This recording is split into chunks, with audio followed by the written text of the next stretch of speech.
man speaking in the city square, trying to tell somebody that he cares. Can you blame the voice of youth for asking what is true? Yeah, the ones that you're calling wild are gonna be the leaders in a little while, when will the lonely voice of youth cry what is true? This our world's waking to a newborn babe, and I solemnly swear it'll be their way. You better help that voice of youth find what is true. And the lonely voice of youth cries, what is true?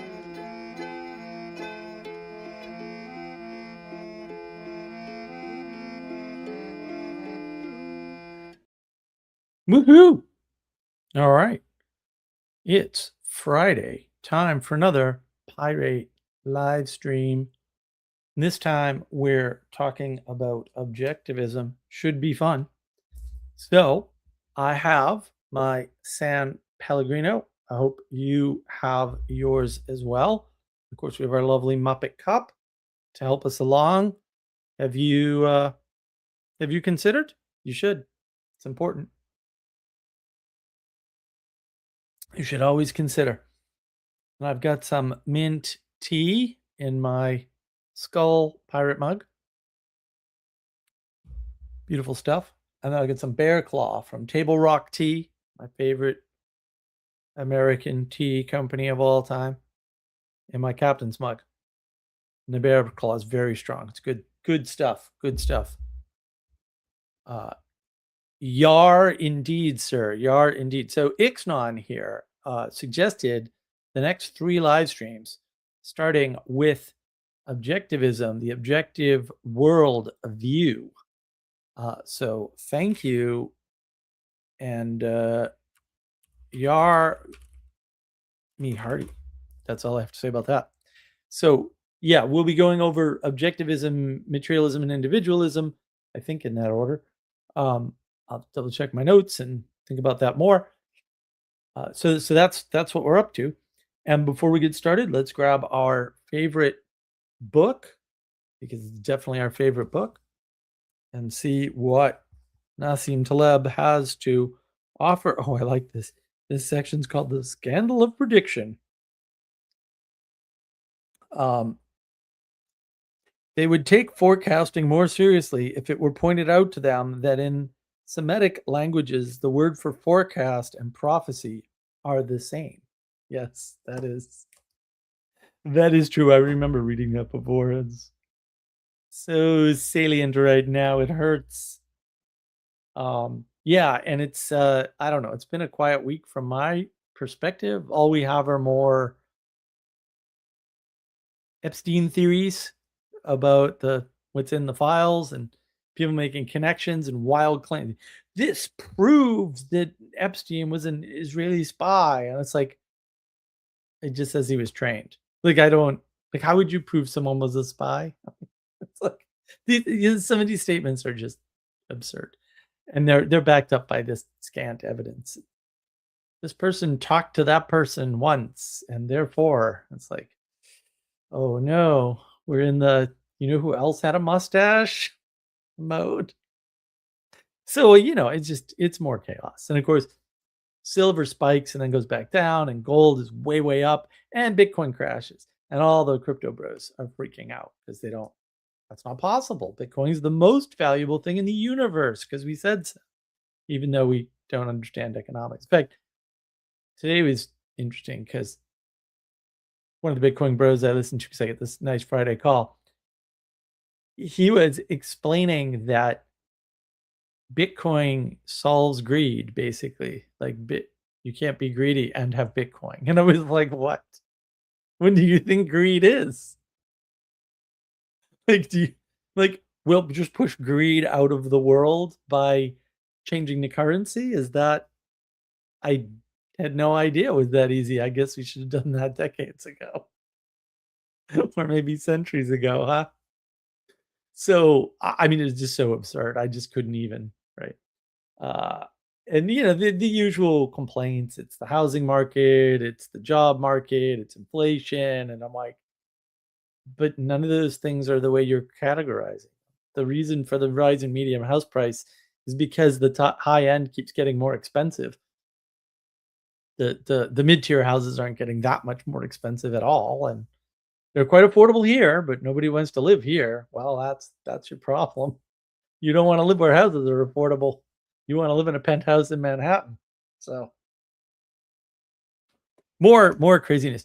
So just for the people that may be confused, I understand. I am an Ayn Rand fan. I have read Ayn Rand. I haven't read all of Ayn Rand, but I've read quite a bit. Um, I've engaged with tons of her material in the past.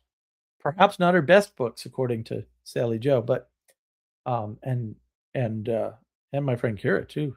She's a big fan. Um, but pretty well versed. For the Ayn Rand fans, objectivism derives from the idea that human knowledge and values are objective. In other words, they're objects, right? They exist and are determined by the nature of reality. Right. By nature. Pay close attention, folks. To be discovered by one's mind. Ooh, interesting. And are not created by the thoughts one has. That's an interesting non-distinction right there. Right. Rand stated that she chose the name because her preferred term for a philosophy based on primary existentialism, had already been taken. Well, that's her name. It's fine. But for our purposes, because of course I have, we'll say, slightly different, and I would argue billions of times better definitions for things than all these other clowns. What is our definition of objectivism, so we can get away from the Ayn Randian definition that I just went over? So, objectivism is talking about things as if they aren't connected to other things. Doesn't have to be material, doesn't have to be physical, right? Symbols without relationships is a prime form of this. So if somebody thinks that, you know, that symbols could have a dictionary, or we could have like a glossary of symbols, they're objectivists. They think symbols are objects with like properties or something that you can just like write down propositionally. But that's not how that works at all. Like, not even a little bit. And so symbols without relationships would be a prime form for the broken symbolists, we'll call them. The Peugeot brothers are not, by the way. I just want to make that clear. I love them. They're French Canadian. They can't do anything wrong, obviously. So there you go. And then what happens as the result of things not being connected in the world, we'll say the other component, is that objects are the prime mover of the world, right?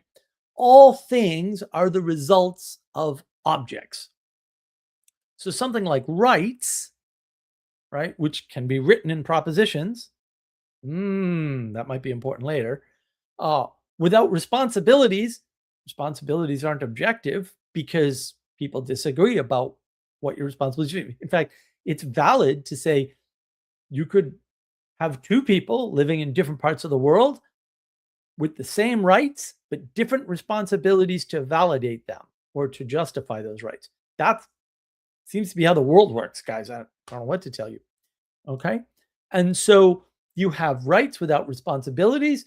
The rights can be written in propositions. The responsibilities are not objective, right? And there are other sorts of side effects. So that's how people get into this. Well, I have rights, but I don't have responsibilities, because you can have objects. You can have, we'll say, an object that is expressible by propositions, even if it's not physical. It's still an object because it can be penned in, hemmed down, and sort of made real in a sense as an object through propositions. That's the key. That's the tell, right? If they can propositionalize it, we'll say adequately, right? And of course, you can't propositionalize anything adequately, different problem. Then it's fine, right? I remember Jonathan Peugeot was on Kurt Jaimungal's channel, Theories of Everything, and he told him all language is metaphorical. And Kurt, of course, couldn't deal with that. Like he practically flipped out, and of course, he denied it, and then tried to think his way through it. Of course, you realize when you try to think that through that, in fact, Peugeot was correct, and now you have two problems. But usually, people only have one problem; they can't reason their way through to the correctness of that statement. Different problem. Also, only one problem. So, another side effect might be if other people make a painting and get $1,000,000, then my painting should also be worth $1,000,000, right? Because it's a flat world and everything's equal. An object is an object, and objects have value. So this object has that value, and I do the same or similar enough object, it also has that same value. That's another tell for the subjective worldview. This version, my version of objectivism, which honestly I don't think is actually incompatible with Ayn Rand's, but that's only because Ayn Rand strays into this problem almost immediately, right? How does she actually value the work of her characters? Well, it's justified in what they build. The guy who builds the perfect skyscraper, the useful utilitarian skyscraper, obviously he's the better guy because these other guys are just writing about him and trying to defame him. So the superior position is the guy who builds stuff. That's a common theme in Ayn Rand's books. And fair enough, like I love Ayn Rand, so not a philosophy though. But some real good stuff. She got very few things wrong. So, if you're going to pick somebody after Plato and Aristotle to listen to, you could do a lot worse than Ayn Rand, like by probably anyone else. Just honestly, the problem is Ayn Rand's quote philosophy is not very encompassing, right? So it's useful for certain specific things, and it's great, but it doesn't encompass a lot, and so it's just not going to help you with most of the things. But the stuff it does help you with, man, there's few other ways to go. Quite honestly, I'm just going to tell you right now. We can argue about it later, but I'm just going to tell you. So the problem with this objective worldview, with this objectivism under my version, is that objects squish the world into something you, as a physical agent, can manipulate. Things above us becomes things outside us or around us, right? And then you get, aliens instead of gods and demigods, right? In other words, aliens are just a form of flat paganism. If you flatten paganism, you get aliens. That's what you get. And you get the Greys, and you get the Beetlejuice, and you get the space machine elves, and you get the right. And those are all just aliens, right? And so this flat world paganism, paganism will be an upgrade to aliens. Absolutely. And think about it. Just think about that seriously, right? Things above us manipulating our world, and those things cannot be seen because they have a better technology. That's the thesis of the alien conspiracy. That's the whole thesis of the alien conspiracy. You can add more details into that framework, but that's the whole thing. It's not like overly difficult, right? And so, I don't think people notice that. I don't think they get it, right? And that's one of the sort of odd things, is that this alien belief is really just a flattened version of paganism, and paganism would have been an upgrade. And this is also why things stray into mysticism, because objectivism, objective worldview, has its problems, and so to solve them, you have to go completely the other way because you're stuck in a binary. You're stuck in a linear, discrete relationship that you can't easily resolve. And so the I don't know what we want to say, the fundamental problem is assigning value to an object. That's what objectivists end up having to do or end up preferring to do is they want to assign a value to the object. But value, as I have pointed out in my economy video, which was quite some time ago, to be fair, uh, value is the result of a negotiation or a participation, right, through the quality of a relationship. And so poor quality relationships have are have the ability to create less value, and high quality relationships have the ability to create more value. Now, this should be obvious. If I know the hiring manager, the odds that I'll get a higher salary than you are higher. Sorry, because the quality of the relationship is better than the guy he's just reading resume of and just met yesterday. It's just that simple. Why people don't notice this, I don't know. It kind of makes me sad that people are that blind. Eyes to see, I guess.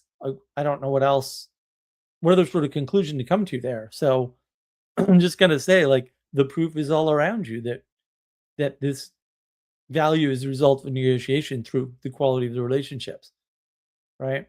So the science delusion sort of uh, continues because the way of thinking about quality relationship, which they've reinvented as qualia, don't somebody says qualia, just shut your brain off, take a deep breath, wait for them to finish speaking, smile, nod, and back away slowly because definitely a psychotic person. Um, but these ways of thinking are just they're too hard for people who cannot link the abstract to the concrete. That might be most people, right? And that goes both ways, right? And so the guy who works with his hands can't really talk philosophy sometimes. That's okay. Philosophy sucks anyway. The best philosophers I know, the best people doing the thing we now call philosophy that I know, all work with their hands. They all have lots of time on their hands and they're all very well read. And I don't think any of them have college degrees. I'm just telling you, like, that's just my observation of the world. Right. And they're better because they link things to the work they do, to the physicality. That's proper philosophy according to Plato and Aristotle. And if you don't like that, you're probably dumb. I don't know what else to say. Wrestling has to come with the philosophizing. Otherwise, it's not a philosophy according to Plato and Socrates and Aristotle. I don't know what else to tell you. Which is what they said. It's pretty freaking clear. There isn't sort of a translation issue here. It is what it is. Okay. And so this fact that it's very hard for, we'll say, the majority of people, and in fact, the people who think they're the most smart about this stuff, to link the concrete to the abstract. And that just continues this science delusion as though all value, all the oughts in the is-ought gap, still not going away ever, right? And value is how we determine ought, right? You have to measure the value of this versus the value of either not this or not this and something else. Hint, it's always at least two other things, right? And so those values determine the ought. And not just those values, but the value of the telos, the end result, the final cause, that determines the value of the ought. Right? And so it's like, oh, ought this or ought right? But oughts you can't find them through material objects, through physicality. It can't be done. It keeps being tried. They keep failing. After a couple thousand years, I don't know about you, I get a little suspicious. You'd think somebody would have come up with a solution by now, or some group of people, since whole groups of people have been working on this. And it just turns out they haven't come up with a solution, which I'm just going to call it and say that means there ain't one. How's that? Okay.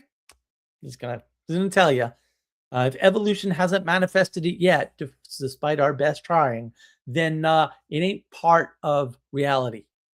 Just full stop. I hope this isn't confusing. I'm trying to boil it down, make it easy for people, because how this isn't obvious is completely beyond me. After a couple thousand years, if you can't do it, it's because it can't be done. Like I don't know. And the thing is, we can look at one manifestation of this concept of this objectivism right after we have some mint tea. How about this concept of justified true belief? This is something that people will pull out, sort of all the time, right? And the problem is there's no measure specified. So you just say justified true belief, everybody knows what you mean, but that's because they all think it means something different. But they all feel like they know what it means. That's the asymmetry, right? You can say something, people can hear it, and everybody who hears it can actually imagine something different in what you said because you create meaning, right? And so that is the same as the trick of socialism. It might as well be the trick of scientism, because you're not specifying a measure. You're just telling people that this thing called justified true belief exists and there is no measure for it, and there's not much you can do about it. So if you haven't seen my trick of socialism video, you should check that out. I know it's very old, but it's also very good, right? And this imaginary object called true functions through the magic of belief validated by justification, justified true belief, right? And usually through logic, reason, and rationality, right? That's how you justify the true belief. Of course, that truth doesn't justify, right? And belief doesn't justify. It might be a reason why you do something, but that doesn't justify your action. I believed that he would go to heaven if I shot him in the head. Okay. I mean, you could say that's true, and you could say it's a belief, but is it justified to shoot him in the head? No, not yet. I mean, maybe, but it doesn't seem that way. Not from that little information. Yes, keep track of how much information you actually have about a thing before you agree or disagree with somebody, to be a little bit fair to their idiocy. And so, justification through logic, reason, and rationality is not incorrect in that example.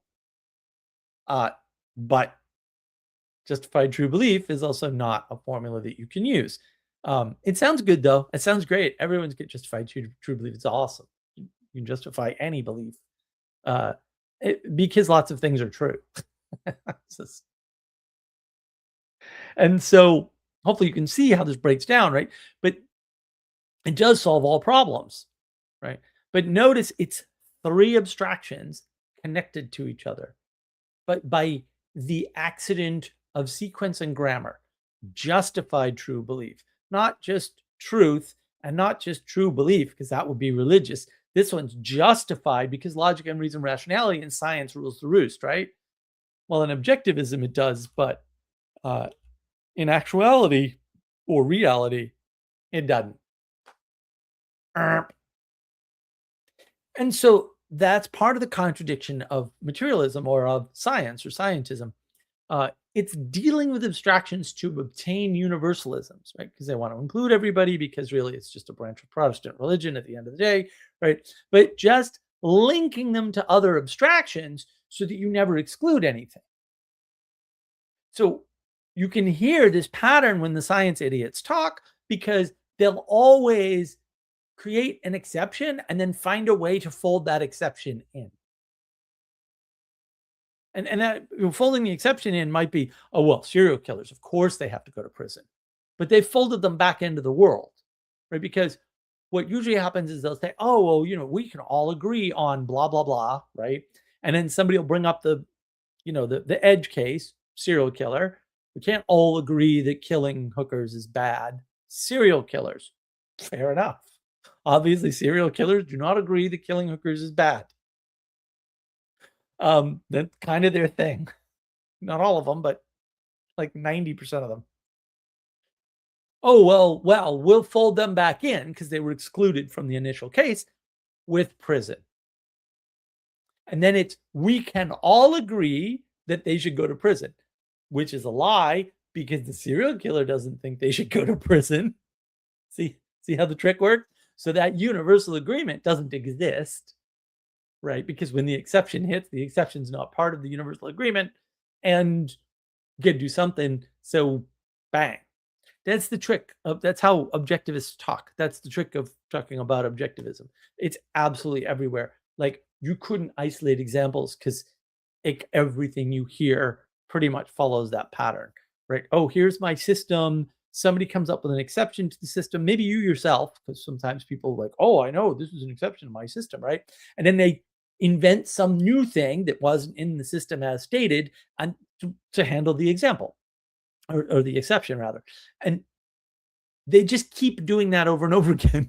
So, like Curtis Yarvin, right? Like he did this for years. Like, oh, well, that's explainable by this. And then no, that doesn't explain this because this thing happened. Oh, that's explainable, right? And the crypto bros are doing that now. Oh, well, we always have a pullback every 4 years, but it always bounces back. And no. Yeah, another guy says, oh no, it's the ETF outflows. And then somebody else points out that it couldn't possibly be the ETF outflows because the ETFs haven't gone down in proportion to the amount that Bitcoin went down, which might be strange in and of itself. So it's on and on and on with this nonsense. And it's utter nonsense. It's just more explanations and more exceptions and more ways to encompass the exception over and over again through abstractions. It's all through abstractions. And so it ends up with all these universalisms linking to other abstractions so that you never exclude anything. It's not actionable, but it can justify any action. See the asymmetry? It's not actionable. It doesn't give you the odds. It doesn't tell you what to do, what action to take, right? But all these theories can justify because that's what they're designed to do. Oh, this is why this is why Trump won the election, right? It can justify any action, past, present, or future, right? Like, oh, this is why this happened, or oh, this is why what will next happen is Bitcoin will go back up to 100,000 or whatever nonsense, right? And that's why, by measure, science has caused more deaths than religion ever could. And this is as measured. I mean, even Dr. John Vervaeke talked about this. Yeah, science seems to have caused more deaths than religion. Yeah, it really kind of did. That's good to know. Might be important, but we can continue to ignore that inconvenient little fact,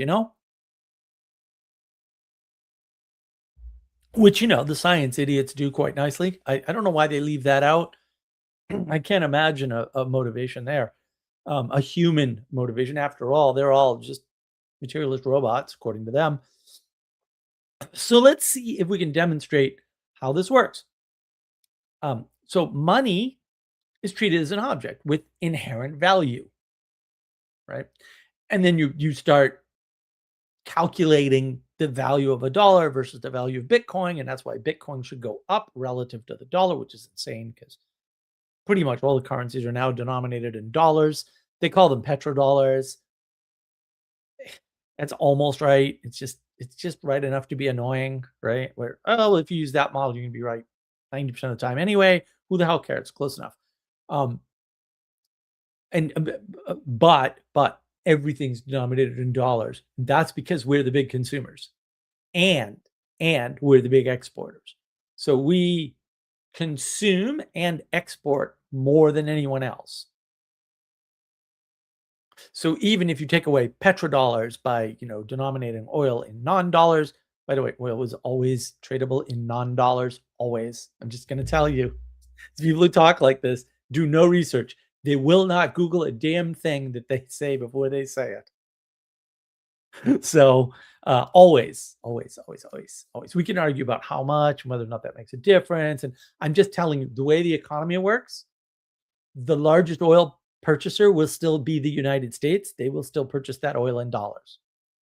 Probably not going to have much of an impact if you can trade it with gold or whatever else, which you could always do. I'm just like, I don't know why people talk about this. They all seem blindingly stupid to me. Um, and we still export food. So like, if you want to eat, it's going to get denominated in dollars at some point. I or you can not eat. I don't care. I got plenty of food. Just saying. So that's in contrast, right? So some kind of object with it, dollars are like worth this much bread or something. I don't I don't know.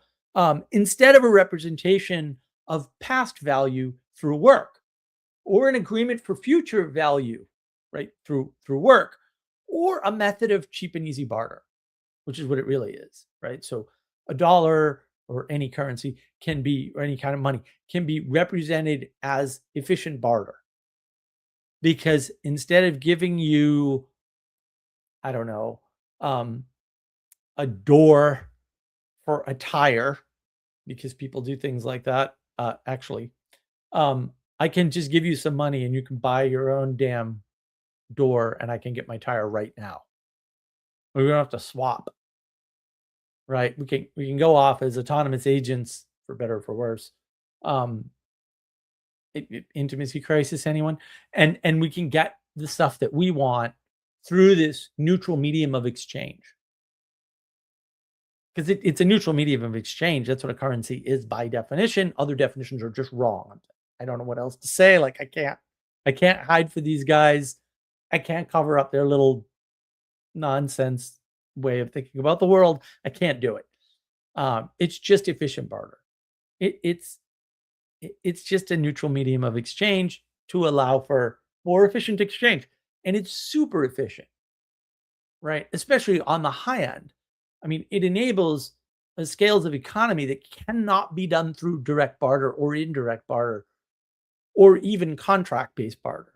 So, like futures contracts, Merp. Cashola in hand, much more efficient. And the problem with this money treating as object is the world becomes about how to define the abstraction, money, Bitcoin, gold. Gold's actually an abstraction, in terms of material, so that they can have it. Well, why is gold an abstraction mark? Because you don't have any.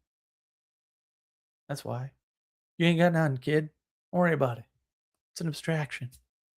We're going to base the money system of dollars in gold. Why? Then gold's an abstraction. It's abstracted through the dollar. That doesn't help you.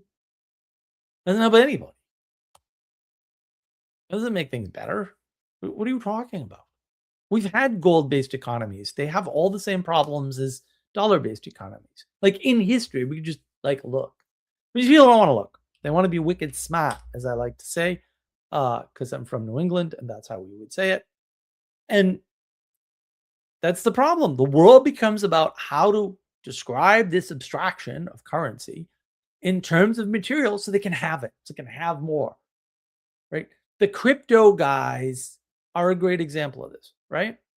Because what you can see from this is that the flat world via objects gets crazy. You end up arguing about how money is, quote, fiat. All currency is fiat.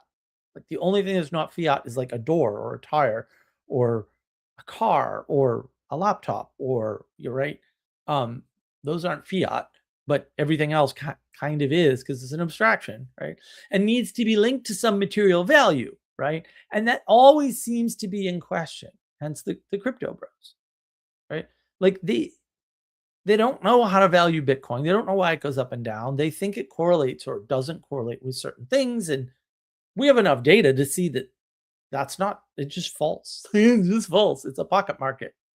It's a pocket market, full of mostly money launderers, but whatever. I mean, I'm not necessarily opposed to money launderers, and other types of criminals, and that I am opposed to, but What are you going to do? Um, and then the thing is, money becomes too abstract to value. While objects like gold and silver are okay, but computer work is best because, well, we happen to control that. That's why the crypto bros want their currency to work, because they think they understand it better than everybody else and that they have a level of control over it as a result of their knowledge of it that everybody else doesn't have. This is all absurd. This is actual crazy talk.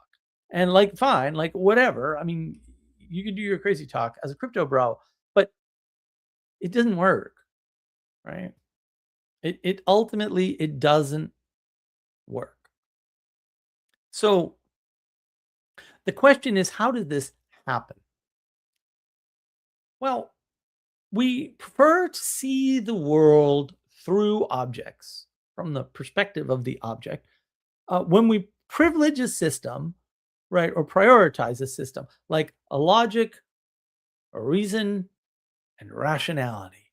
When those are our tools, we're stuck in object land, baby. And it's usually because we think we are good at these things, or that can become good at them. And the problem is these tools create issues like it matters where you start and what scale you operate on, because logic changes at scale. People never account for scale. It's very, very hard. I don't blame them for that at all. But also you should recognize that and go, oh, that's really bad. Yeah, it's bad for you. It's the way the world works, though. So, and the real fundamental problem is you can only create a closed world with logic, reason, and rationality. You can't really do much else. You're kind of stuck with either consistent or complete, just as Gödel foresaw, right? Gödel was not wrong about that. Weird, the science people never want to talk about it. It's almost like they're in a cult called science. And then they ostracize the quote bad people, or the people that quote disagree with them, by calling them scientism believers or something. And I don't know. Sounds like Protestantism to me. So see, the issue is that science only works on material, on the physical. STEM, anyone? Why do you think STEM is so big? Why do you think that's where all the money was focused for a while? And that's completely focused on objects as such. And in order to do the science, it's another convenient thing that the science retards leave out for some odd reason, which I can't understand the motivations for. You must eliminate the free variables, right? Like in order to do good science, you have to have things pretty much locked down to a single variable so that you can run the tests to prove your hypothesis, right? And you have to isolate things so that you can study them, right? This means dissection of the object from its environment. You start from a blank slate of no meaning, which is your objective material reality, and proceed to understand, ideally for science, one linear discrete relationship. And so you can see where the blank slateism comes from. And you can see sort of the pushing back against the blank slateism. Like that's all there. But now objective material reality. That's what I'm talking about. That's what I'm talking about. And once you see it, I would argue you can't unsee it. You'll start to see everybody talking that way. And it's just disgusting. Except for the quote religious folks. Although many of them are still stuck in objectivism, which is also how you end up with conspiracy theories. So when you see religious people who are caught up in conspiracy theories, they're objectivists, right? They're stuck on the objectivism. You need an object to blame because objects are the prime movers of the world. And there is some linear discrete relationship that gives you an accurate and precise reason for an event. But sadly, that means it's always lizard people for the win. Always. It's always going to be lizard people. Because any 9 guys, cigar smoking guys in a dark room is also going to be beholden to something else. Like, it can't be the, free sharing in the ideas marketplace of, you know, perpetrating evil across the world, right? Like, that's an unsatisfying. Why would they do that? They live in the world too. They can't destroy the world they live in. They need, oh, it must be the aliens. It's the lizard people. See how that works? It always reduces down to that. That's why a lot of conspiracy theories seem the same, and that's why a lot of the conspiracy groups get together, right? Because their theories are all the same. They're all trapped in a closed world. They all reduce to the same basic thing. It might not be literal lizard people every time, although I would argue that it probably is. But there's always this outside material cause that happens to also be above, because everything outside of us on a globe is above us. Oh, didn't see that coming, did you? Yeah, if you're on the globe, everything outside of your globe is above you. Everything. Even though really it's, quote, all around you, right? That's the equality doctrine talking. No, it's above you, moron. That's why the earth is the center of the world. Technically, I don't know what else. The science is wrong. I am like, it's a dumb way to think about the world. Pretty much has to be the center of the world. And the thing is, because there is no spiritual or ethereal appeal, and imperfection, sin might be another word for that, is not on the table, all things are causal. Like, all objects are affecting everything all the time. But then your ability to understand it is linear and discrete. And so you have to link it back to lizard people. Because why else? And also why conspiracy theorists start talking and thinking and acting the same way. And you can push up against that and say, well, I know. It's a trope in the movies, guys. It's obviously an archetypal pattern at some level, because it's a recognizable trope in the movies and on TV. Well, if it's a recognizable trope in these areas, and I'm not saying it should be or has to be, I'm saying it is, like, just observable, then you must be able to see it in the world. Otherwise, it wouldn't be a trope. You'd be like, what's this character? This character makes no sense, right? And maybe it's slightly exaggerated, whatever, that happens, but it's identifiable. It's an identifiable pattern in the world. And so we're trapped in this objectivism, and then what happens? Well, then comes the flood. All the details of reality are important because objects have intrinsic value and they're affecting all the other objects, right? The whole world is valuable now because the whole world is made up of objects and is an object, and all expressions of objects become abstractions because you can't track all the conspiracy theorists. That's why there's an archetypal conspiracy theorist. You can't track all the FBI agents. That's why there's a archetypal FBI agent. You can't track all the crypto bros. That's why I can say crypto bros, and you know pretty much what I mean. Loose enough. The whole world is valuable. But those abstractions universalizes everything. And now no one can see anything again. The blindness is here. I mean that technically. You need contrast to see. And when you start universalizing things, you start saying, well, the reason why human beings behave the way they behave is because, according to psychology, every action they take is a justified true belief. There's not a random example. I'm not prone to random examples. I'm just going to let you know. I don't really do hypotheticals very often. Sometimes I do. I don't have to use hypotheticals. I try and talk about the real world. Talking about the real world, you need hypotheticals. If you use hypotheticals, you might not be talking about the real world. Easy problem to avoid. Don't use hypotheticals. When you use things that look like hypotheticals, you can lie to people and tell them they're hypotheticals and actually just use a real example. In the real world, it really happened. And then when they say, well, that's not blah, blah, blah, blah, blah, you can shove it straight up their behind, which I delight in doing. So I'm all in. But you just have to keep track.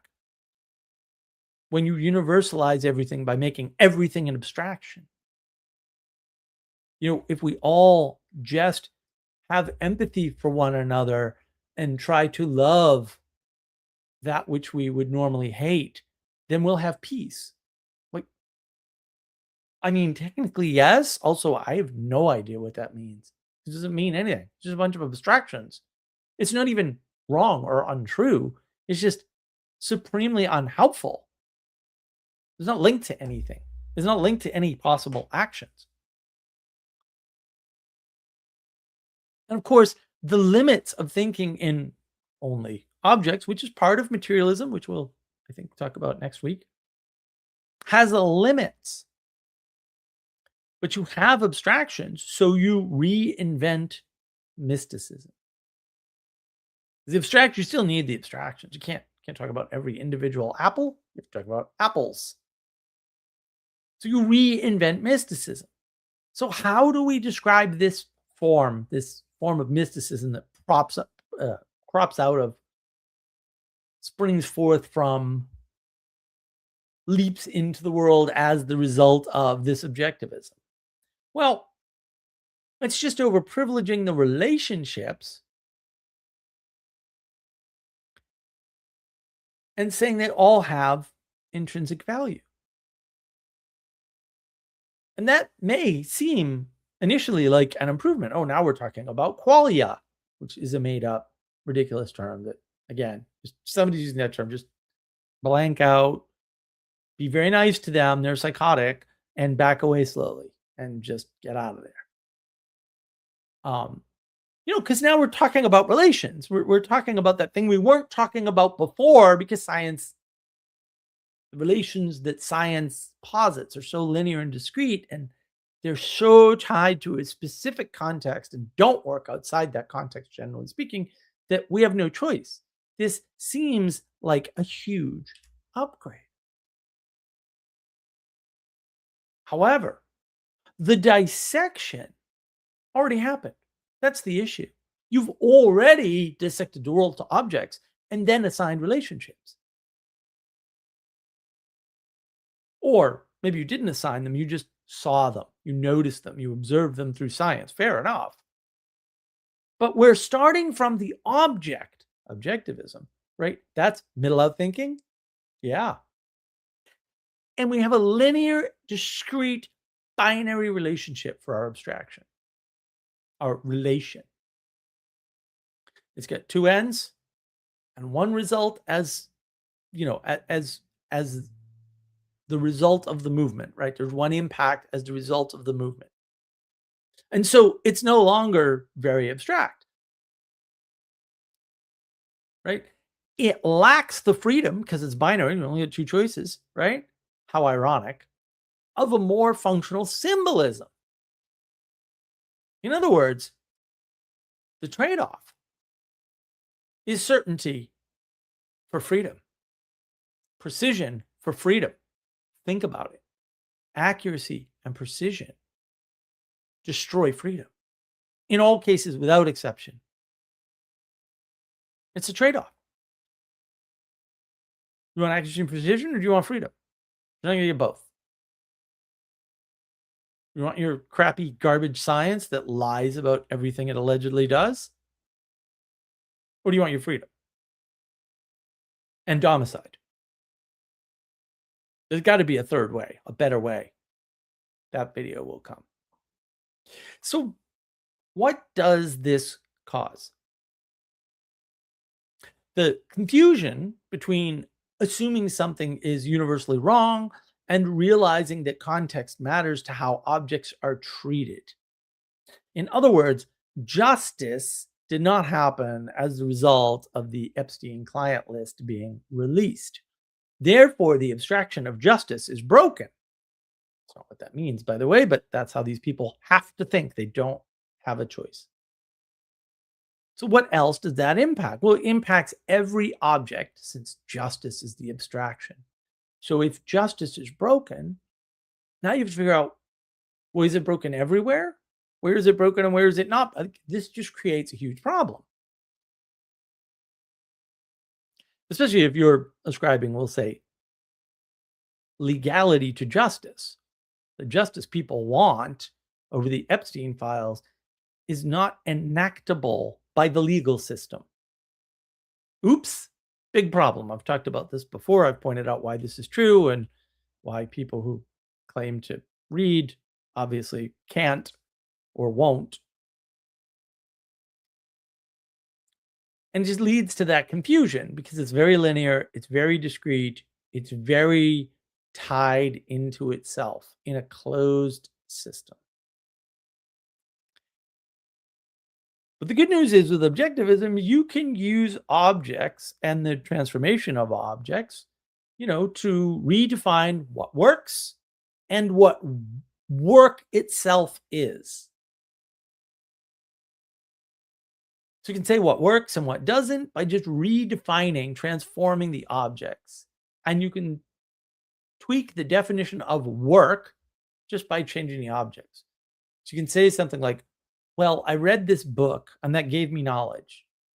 And it's like, but was reading work? And is that how books work? You read them and they give you knowledge? Are you sure? In other words, you can determine value, meaning, and etc. through these relationships that you had to make because objects alone can't really define anything in the world, right? And once your relationships are all logic, reason, and rationality, closed world tools, then you end up in a pickle indeed. Because those relationships are arbitrary. Curtis Yarvin's wonderful way of explaining the world is just as valid or invalid as Karl Marx's. There's no difference. They're both nonsensical garbage. Even if they lead to different conclusions, they're still all the wrong conclusions. Because there's lots of conclusions you can be led to that are wrong. There's only a small set of conclusions that are correct. And the problem is you can't necessarily know that in advance unless you listen to a higher authority.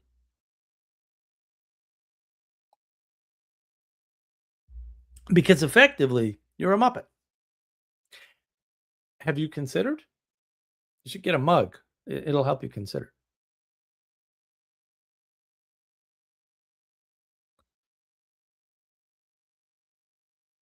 And hopefully now you can see how thinking this way, thinking about objects, thinking from the perspective of objects, it's middle out thinking, causes a drive to make matter meaningless, objective material reality, so that you become the maker of meaning through your tools, logic, reason, rationality. And perhaps not consciously or directly. I'm not accusing people of having intent. I think people are stupid, so I don't think they intend this, right? But it's kind of inevitable given the framework, given the circumstances, given the tools. The limits of the scientific tools with its middle out thinking and discrete linear relationships just has that impact. It has that second order effect. It's not avoidable. It's not a problem to be fixed because it can't be fixed. There's no solution. Because if those are the only tools you're going to use, you're screwed. So what does this cause? Well, one of the things it causes is there's lots of ways to live. There's lots of ways to be. There's lots of things to do, which ultimately only splits us apart. Intimacy crisis, anyone? It causes everything to waste away, lost in choice, unable to reconnect, to relate, to have a quality relationship with themselves, with nature, and with others. The 3 frames. See my video on 3 frames. You've already dissected the world by making the objects. especially when you name things arbitrarily, which is why I have to kind of side with the people who say, well, there's a language problem. It's like, well, there is, but that the language isn't necessarily the problem. But there is a language problem. That's true. Letting everybody just speak the damn language seems to just destroy it because there's a lot more stupid people than there are smart people. And if the smart people aren't in charge, you're in real trouble. And it can't only be the smart people, it has to be the people smart enough and only smart enough, but good. Because evil smart people, well, that's not good. And so you hopefully you can see now with objectivism, you can get what you want without any sacrifice at all. Because you can just connect objects in any way you wish. And there's a way to connect them so that basically you're getting something for nothing, just like Bitcoin.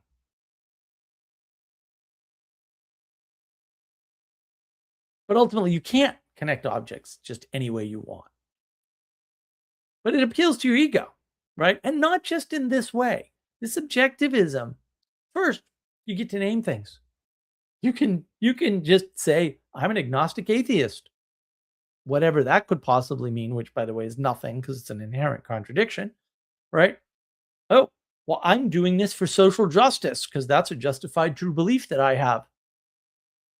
What? And then you get to determine the properties of the things you name because you've already picked those properties by giving them the name. It's social justice. It's not your regular run of the mill type justice. I've already picked the properties of social justice, and whatever you think of as justice is just not it. That's all. This is not hard. And now relations don't exist yet because you're starting from the objects, right? So you name the objects based on the properties you needed them or wanted them to have. We'll say unconsciously, maybe, or at least partially, right? But there's no relations yet because we're middle out thinking here. That's what people seem to be doing, right? So you get to determine those relations. And now you can just move things around however you want. You can relate to objects in any way you feel like. Doesn't that sound like playing God? That's what it sounds like to me. So, what are we to do about this conundrum? I think ultimately we just have to stop thinking in terms of objects. We have to look for people that think in terms of objects and not actually listen to those people very often, if at all. If you can avoid it, don't listen to objectivists. Just don't listen to them. They are poison to the soul. They will give you perfectly logical, reasonable, rational explanations. They'll probably give you 6 for the same damn thing, maybe 10. Hard to say. That's not helpful. None of those things will be things that you are able to participate with. And that's a problem because we have to participate in the world to make it a better place. To make a change in the world, we have to take an action. And if the action is, well, that's the blue church and that's the purple church, I can't interface with that. Who cares? Oh, it's we were playing game A, but now we're playing game B. Yeah, but I don't have that board game. I didn't set it down and make myself play it. What good is even if you're right? Who cares? Oh, you're right. So what? Oh, but Mark, the wealthy people are yeah, they're gonna do whatever the hell they want to do, and you're never ever gonna do anything about it. So shut up. Why don't you do something about something you have some control over instead? How's that? At least they're smart. They do whatever they want because they can. All you're doing is keeping yourself tied up with being upset about the fact that you're not them. So you're not making the world a better place. So now no one's making the world a better place. Oh, that's fantastic. Properly name your objects. And if you can't, ask other people or go out and look for a tradition that already did. Could be handy. Maybe the Catholics have this worked out for you. Maybe. Since science was born from its bosom and all. Where? They never mentioned that. That's because they're the bad guys. I don't know what else to tell you. You want the forbidden knowledge? Forbidden knowledge is everything science says wrong. Not the science, but their narrative about their history is completely wrong. Galileo was imprisoned in a mansion with servants in Rome. Oh no. Oh me. The horror. Arrest me now. Place me in Vatican prison, please. I would love servants. Sounds wonderful. Ridiculous. Don't fall for that nonsense. Don't, oh, but science can do all these. No, it can't. People do things. Science doesn't do anything. Science is an observation after the fact that something happened.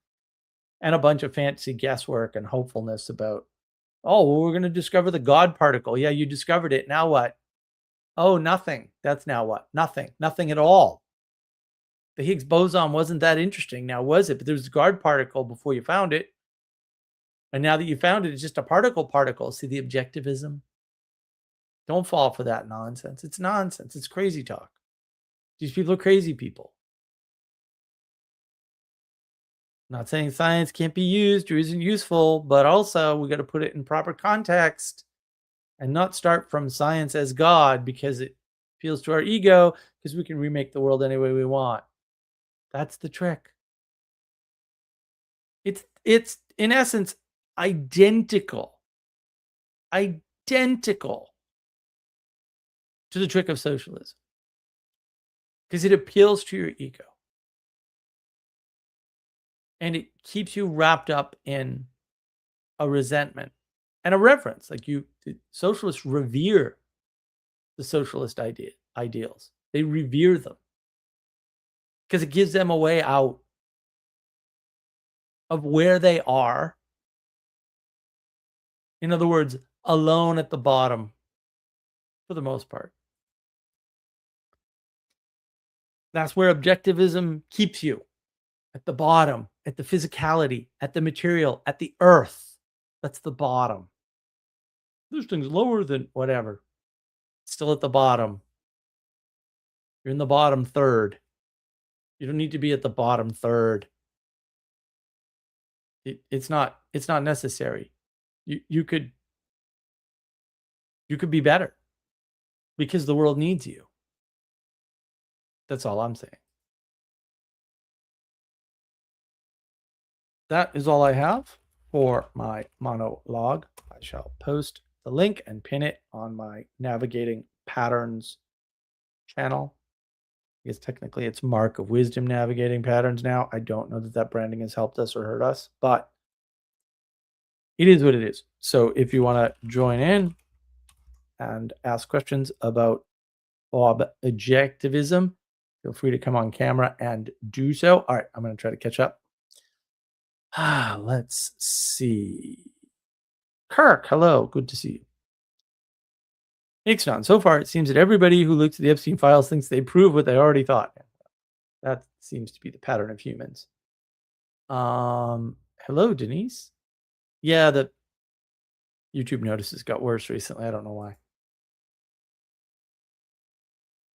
That's like a dictionaries of dream objects.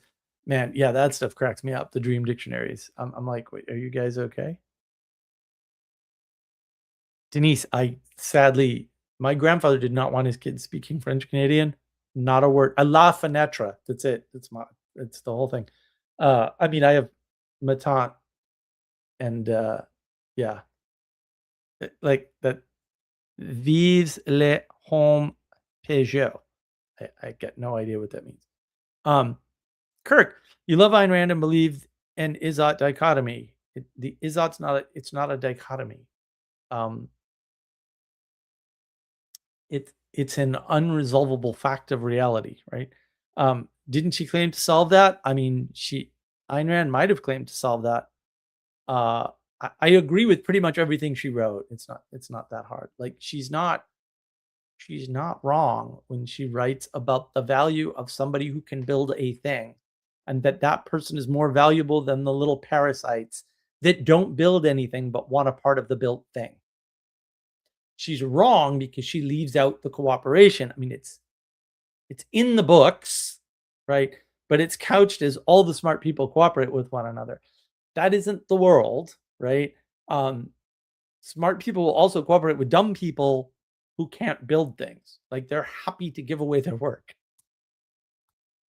because their work is wonderful and it doesn't hurt them to do so because they already put the effort in. And so, like, very few things that are important to how you live are in Ayn Rand. However, the thing that she covers that absolutely no one else covers, as near as I can tell, is the primacy of the productive individual. The problem is you can't put the productive individual, see, this is what Ayn Rand doesn't understand. You can't put the productive individual in charge because then they can't also be productive. Right. And that's not to say that you can't ever do that or something, but also you got to pick. Like, either you're organizing things or you're doing them. This is why management is valuable and good management is really hard to find. The best managed company I have ever worked for is still United Parcel Service. And man, was that place corrupt as hell. That's why I left. That's why I didn't go back. The guy was still there. I'm like, well, I know his trick. He sucks and he hates me, so I'm not going back there. The union didn't protect me because unions are a scam. So, they just took my money and gave me nothing in return. But Ayn Rand is not wrong to emphasize the one thing no one else was emphasizing, because philosophers tend to be lonely, degenerate, lazy scumbags. The contribution value of zero to the world. Only the good ones, of which I don't think there are any. So really, their contribution value is negative. Rousseau, complete scumbag. Nietzsche, syphilis from hookers. Come on, what are we? Immanuel Kant, really? Did you look at his life? Come on. Kierkegaard, the Luther of Lutheranism, fantastic. Whatever, it's great, fantastic.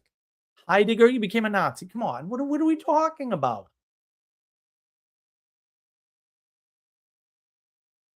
Ayn Rand at least understood. No, the things that we can manipulate the world into have value. Yeah, they do. That is the most true thing. Cultivation matters. Yeah. Yeah. It's not the only value, but all value derives from cultivation too. So it has to be granted from that. So you should be grateful to the people who grow your damn food. And you're not. I just get mine at the grocery store. Denise, I like the plastic calico ones. Plastic calicos, what? Even if you have gold, how do you spend it? Right. Gold's great for moving large amounts of money. Gold's terrible for buying bread. It's not that hard. Next, Douglas Adams wrote jokes about the objectivity of money. This is the like, I love Douglas Adams. Also, should not be a widely available text because people misread it all the time. Constantly. Just like Plato's Republic. Plato's Republic is a comedy. It's full of jokes. And also, they're hysterical jokes. And if you don't understand, I'm fairly sure all the jokes too are at one particular layer of the text. I'd have to go through it again to be 100% sure, but I'm fairly sure this is true, right? All the jokes are told between Glaucon and Socrates, except the ones that are told like before that, and with anybody who's talking about the city, that's the layer.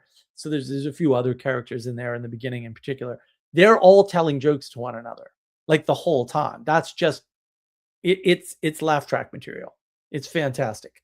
And if you don't understand that, then when you read the Republic, you're not really going to understand what Plato's actually saying, because he's poking a lot of fun at a lot of concepts that people are now taking very seriously. And I'm like, I don't think you understood what you read at all. Like, I think you are dumb and you didn't get it and your comprehension's low. That's what I think.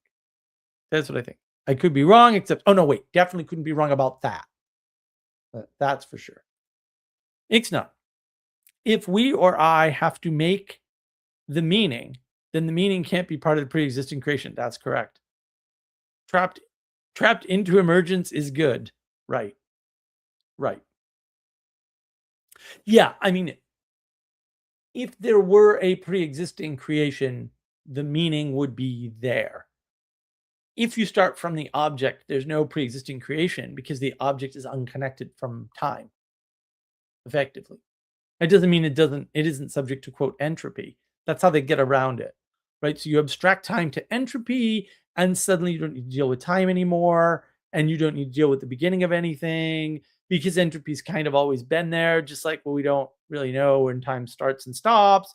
And see that these are all tricks of scientism to get you to believe things that are ridiculous and make no sense.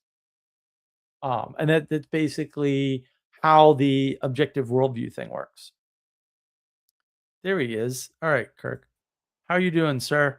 I'm well. I did actually start. I find it fitting that we're doing an Ayn Rand type theme stream because this last Sunday I decided to pick up Aristotle's work, The Categories, or Aristotle's writings on the categories.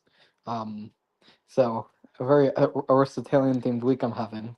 Um, Ayn Rand is a interesting figure. Um, Someone who I think if she actually, I mean, I guess this is where I also kind of depart from you a little bit, Mark. I mean, I don't, I'm not as skeptical of post-Greek philosophy or post-Greek philosophical traditions as you are, but I mean, Ayn Rand is an interesting character because she does have good critiques of the subjectivism and skepticism and, just laziness of a lot of academia. But the Yep. problem is that her positive vision is not a workable philosophy. Well, again, if by philosophy you mean you have to include like children and the passage of time, then no one after Plato has a workable philosophy, which I agree with. That is the critique of Ayn Rand. Like that's the number one critique of Ayn Rand that I found when I did my research on her was that oh, she doesn't account for children. That's why the Simpsons episode is so funny. I can't remember the name of it. I have it written down somewhere because it's so good. I have a link to it and everything. It's so good. I loved that episode. It was fantastic. Maggie goes to the A is A daycare center, and it's such a LARP. It's hysterical. It's totally great. The problem is that Ayn Rand gives you the best bet and the best way out of the trap of philosophy, the trap of intellectualism, the trap of thinking about things and not doing things. Is that sufficient?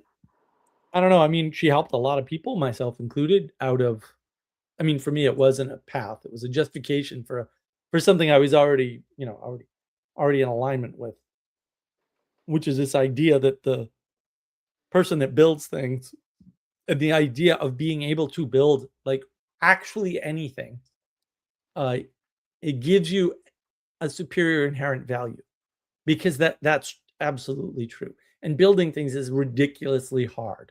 Like it's unbelievable how hard it is to get any one thing built with other people. Because you try to build it yourself, you're just probably going to fail. Most people can't build anything by themselves. But it just takes too much time and too many pieces of expertise, and too many things can go wrong. And timing becomes a factor the larger you build. And so, suddenly you can't pour the cement fast enough by yourself, mix it and pour it, right? Which is why you need other people. But then when you bring other people in, they're generally not as competent as you'd like, or they do things in a way you don't like, or right. And so that's why management is important at scale, right? Once you get to a certain scale. So that's where Ayn Rand fails. Because her characters are idealized good managers and good workers, and they're able to do both things. And when you don't realize the fundamental lesson, which is Ixnay is reiterating, building things is hard. Can confirm. How's the board game coming, Ixnay? We've got character cards coming though. They're coming along. Thank you, Sally and Castle and everybody else who's contributing to character cards. When you at least deal with that, you've got one up on on Nietzsche and Kierkegaard. Kant and Heidegger, and although they don't talk about doing things and building things because they never did. They never built anything. They know nothing about the subject. That's why it's not included in their philosophies, right? And they don't have a way to include it because they don't have time. Like everything to them is just you're a 30-year-old male. And I'm like, I mean, I was for a year, and you can argue, well, you had all the same capabilities for, a 6 or 8 year period or whatever time period you want to give it. But I wasn't like that when I was a baby, and I'm not like that now. So what are we talking about? We're talking about a philosophy that matches somebody's 12-year lifespan. But what good is that? And it doesn't account for the changes. That's more the issue, Kirk. I mean, you can take practical life lessons from almost any philosopher to some extent, or anyone You who's can considered invent philosopher. them, but they're not there. They don't exist. The philosopher isn't making them. That's So the problem. when Heidegger says that Dasein should focus on what is present to hand rather than ready to hand, so should have practical engagement with the world, that's not a call to action? No. What action did it call you to? What are you doing as the result of that right now? What have you ever done in your life as the result of that matches that? I mean, I specifically am not engaged in physical labor. Okay, so the answer is, Kurt, you're wrong. It doesn't call you to do anything. It may justify any action. And I've talked about this earlier. Yeah, it justifies any action. All these philosophies justify any action. I'm like, well, that's wonderful. I don't need actions justified. I need to know which actions to do. I need to know the opposite. Yeah, I guess but like when Ayn Rand says be productive, I also haven't integrated that into my life either. So it's not like Ayn Rand doesn't say be productive. Ayn Rand says that doing things creates value in the world, and that value is higher than people who aren't doing things. And I'm like, yes, that's true. And she gives concrete examples of the government comes after you and you just find ways around their ridiculous rules until finally they shut you down. And the only mystery about Ayn Rand, and this is the thing to really consider, Kirk, is that if you read the books and you just look, it's not that hard because it's recent history, we'll call it. You just look at what was happening during the time period that she's writing. So before you start The Fountainhead or Atlas Shrugged or whatever, which are both excellent books and they're just slogs because lots and lots of pages. Do a little bit of like what was going on, like do a little historical exploration of post-war America, because that's what she's writing about, right? Post-war America, right? And she may be contrasting with the Soviet Union, whatever. You'll get enough out of just what was happening in the 1950s in the United States, 1940s, 1950s, right? Late 1940s, early 1950s to mid 1950s, right? Okay, what was happening then? And then read the books. Because the question that arose immediately for me, the way I knew that something was horribly wrong, was everything Ayn Rand wrote about should have happened and didn't. It didn't happen. And I'm like, well, she's not wrong. Like nothing that she wrote was wrong. Why didn't it happen? And then one day, in the weirdness of all weirdnesses in my life, because this is absolutely the weirdest thing. I was watching a PBS show. I've talked about this before, but we'll go over it again. It's my channel. I was watching this PBS show because it said like history of computers or something, and I'm like, oh, I'll watch it and correct it for errors because I know this history pretty damn well. And there was actually a story I hadn't heard, which should surprise no one. There's so many stories about anything, technology in particular. What happened was there was an executive at a company called 3Com, and I was a big 3Com fan. And they were a networking company. They built switches and routers and stuff. Back in the day, they were sort of a rival to Cisco, and they got pretty big actually. They were a pretty big player for a long time in the industry. And he was like, they were interviewing him. He lived in the Midwest. He had a horse farm. They're interviewing him in a freaking Midwestern field with horses, and I'm like, this guy used to run 3Com or like was a lead tech or something at 3Com. What the hell's he doing in the Midwest with meanwhile, right? You got to understand, I've got about what I had back then, about 38 computers in the basement and 8 upstairs, right? So like technology is my thing, man. Like it's what I do, right? Back then it's all I did, but that was a big problem. So he's talking about this networking protocol. It's called Samba. It's the Windows networking protocol. And he said, look, there was a deal between IBM and Microsoft and 3Com to develop this protocol. He says, I developed the protocol. That's what he said. This is his claim, right? And I didn't actually know this history. I had not heard it before. But there's lots of histories I haven't heard. There's lots of histories everybody hasn't heard, right? So he said they wanted these features. I told them you shouldn't do that for technical reasons, right? The guy's he's a techie, right? Like these are the reasons you shouldn't do that. They ignored him. So he pulled his golden parachute. I think it was 7 million at the time. This is the 90s. That was real money. That was real money back then. Even now, I could live on 7 million quite comfortably. Thank you very much. But back then, 7 million. Yeah, it's 2 more houses and a yacht. That would have been great. Maybe a private plane and a pilot and stuff. I don't know. That was a lot of money back then. And he moved to the Midwest and bought a horse farm. And I was like, and immediately, because I'm me, and I don't know how this happens, it's kind of weird, really, but I went, oh, Atlas Shrugged. That's what I said. Atlas Shrugged. There it is.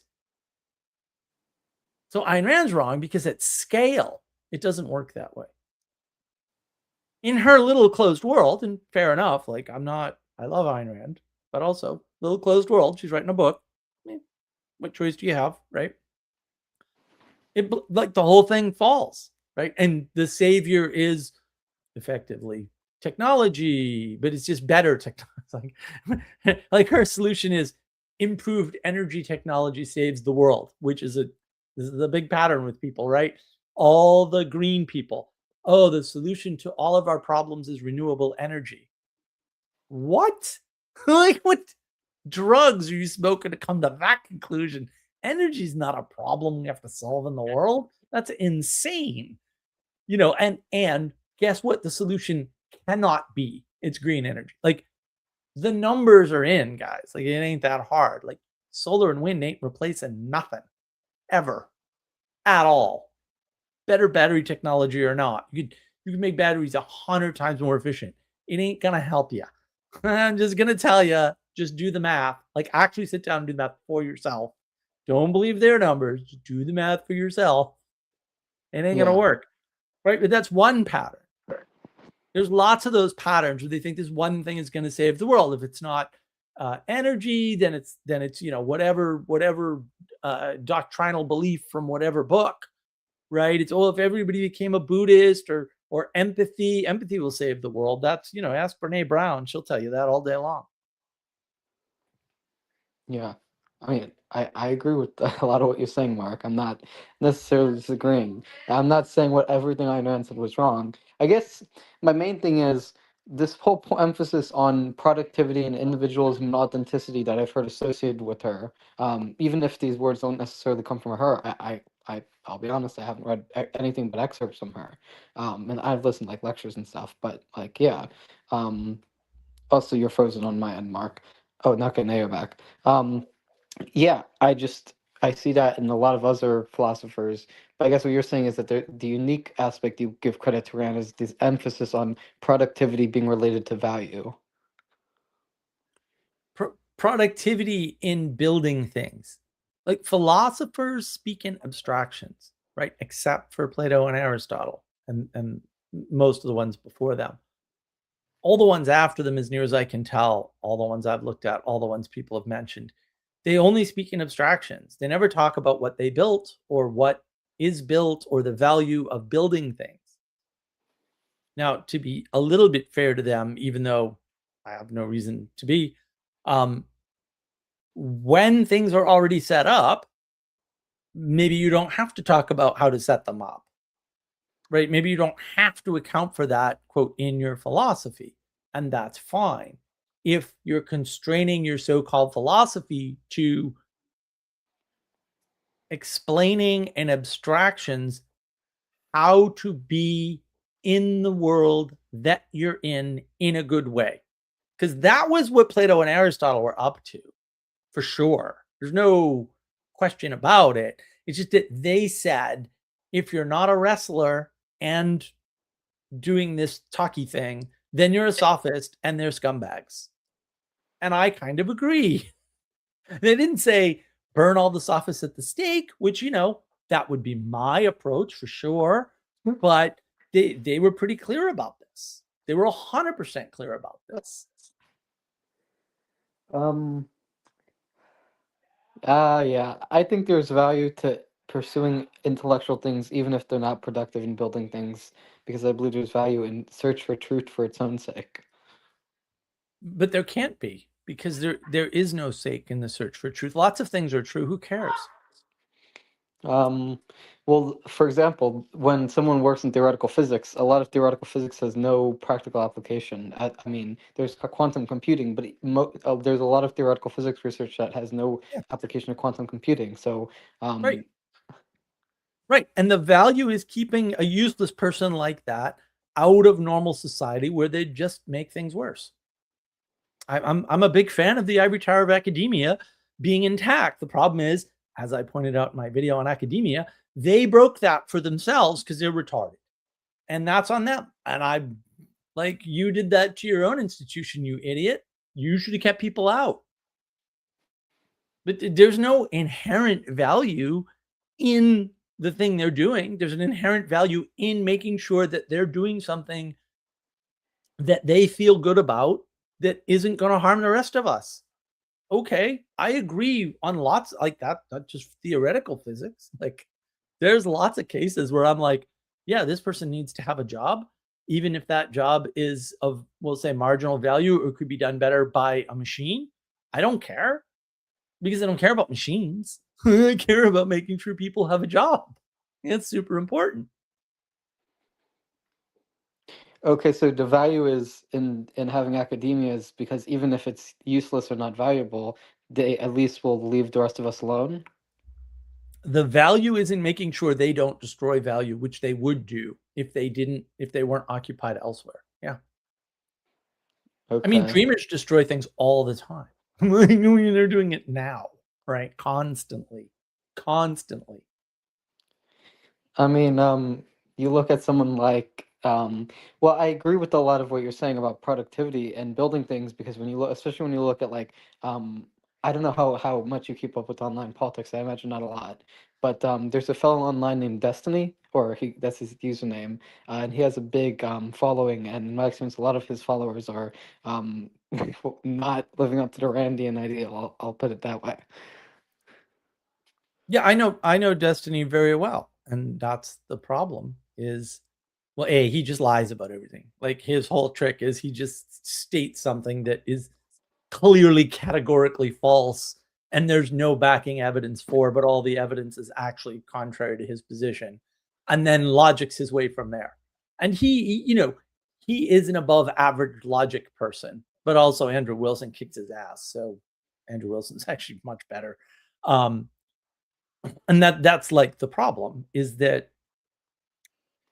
if you're dealing in a world where logic, reason, rationality are your thing, and you think you're good at it, you're just going to spew a bunch of abstractions. And if you end up wanting to move the world in any particular way, you're going to have to lie a lot. Yeah. And that's the whole trick. Like, he just like with Peterson, I was like frustrated because I'm like, Peterson, what he said is false. Like, you should just stop him right there and say, no, that's a lie. That's wrong. That's false. You can't proceed from something false and let logic, reason, and rationality take you somewhere, because it will. And that conclusion will be logically, reasonably, and rationally correct. But because you started from a lie, it will be wrong, because logic, reason, and rationality, contrary to what the scientists would like to lead you to believe, cannot determine right and wrong. They can just determine consistency. That's it. And yeah, I think Ixnat is right. Like, you can't have towers in a flat equality world. Yeah, if you want equality or equity or any of these equality doctrine type terms, or any form of universalism, they all reduce to equality. And equality, we just, like, we're not equal. Like, we're not supposed to be equal. Like, my goodness, like, somebody better know how to grow tomatoes better than I do, or we're gonna starve to death, guys. Yeah. You know, like, I I don't know what else to say. This should be the most obvious thing of all time. Yeah, and I will add, Mark, one of the things you were saying about climate change and renewable energy was reminding me of a conversation I had with a friend of mine, or a buddy of mine, but this friend of mine, I was talking to them, and they were saying, well, they were asking me, like, what's going to happen when the sea levels rise, and all this crap. And I really wanted to, I mean, it was a social setting. I didn't want to offend anyone. Perhaps that's my fault, but in any event, what happened was, I was trying to explain to them, like, first of all, oil is necessary for civilization, and second of all, this whole idea that it's going to be an apocalypse. How would anyone even know that? Like, just in the structure of probability theory itself, how do you determine a new event that has no priors that you can isolate the variables for Yep. is going to have these effects? That's not even Right. how probability theory works. Right.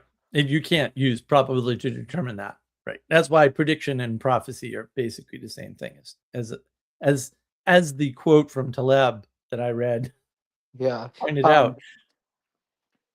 There's a book on probability theory called The Book of Why by Judea Pearl. I don't know if you encountered that as a software engineer. I might No. I might read that book eventually, but I probably would start with Taleb. I mean, You Taleb should sounds. start with Taleb, and if you actually want to know statistics and Taleb isn't enough, you should do Evidence-Based Technical Analysis by Aronson, which is an absolutely huge book, but also will very easily teach you, we'll say, proper statistics. The problem with the thesis about sea level rise and whatever will we do is that sea level rise has been happening for thousands of years, and so we already know what happens, and so there's no reason to speculate because the data is in. So, like, when people do that, I'm like, I'm always like at a crossroads. Like, this person is obviously really stupid, but I don't know how stupid. And should I waste my time trying to explain to them that this has already happened and we're still here, and therefore obviously we already know how to deal with this problem? Because that would be the logical path. They clearly can't do logic because they didn't come to that on their own. So should I even waste my time? Usually, again, it's just smile, nod, and back away slowly, because you can't, you have to watch the my latest video there with Colin and Peter Boghossian. Like, these guys, and I don't know if it's in part one or part two. Part two is coming out soon.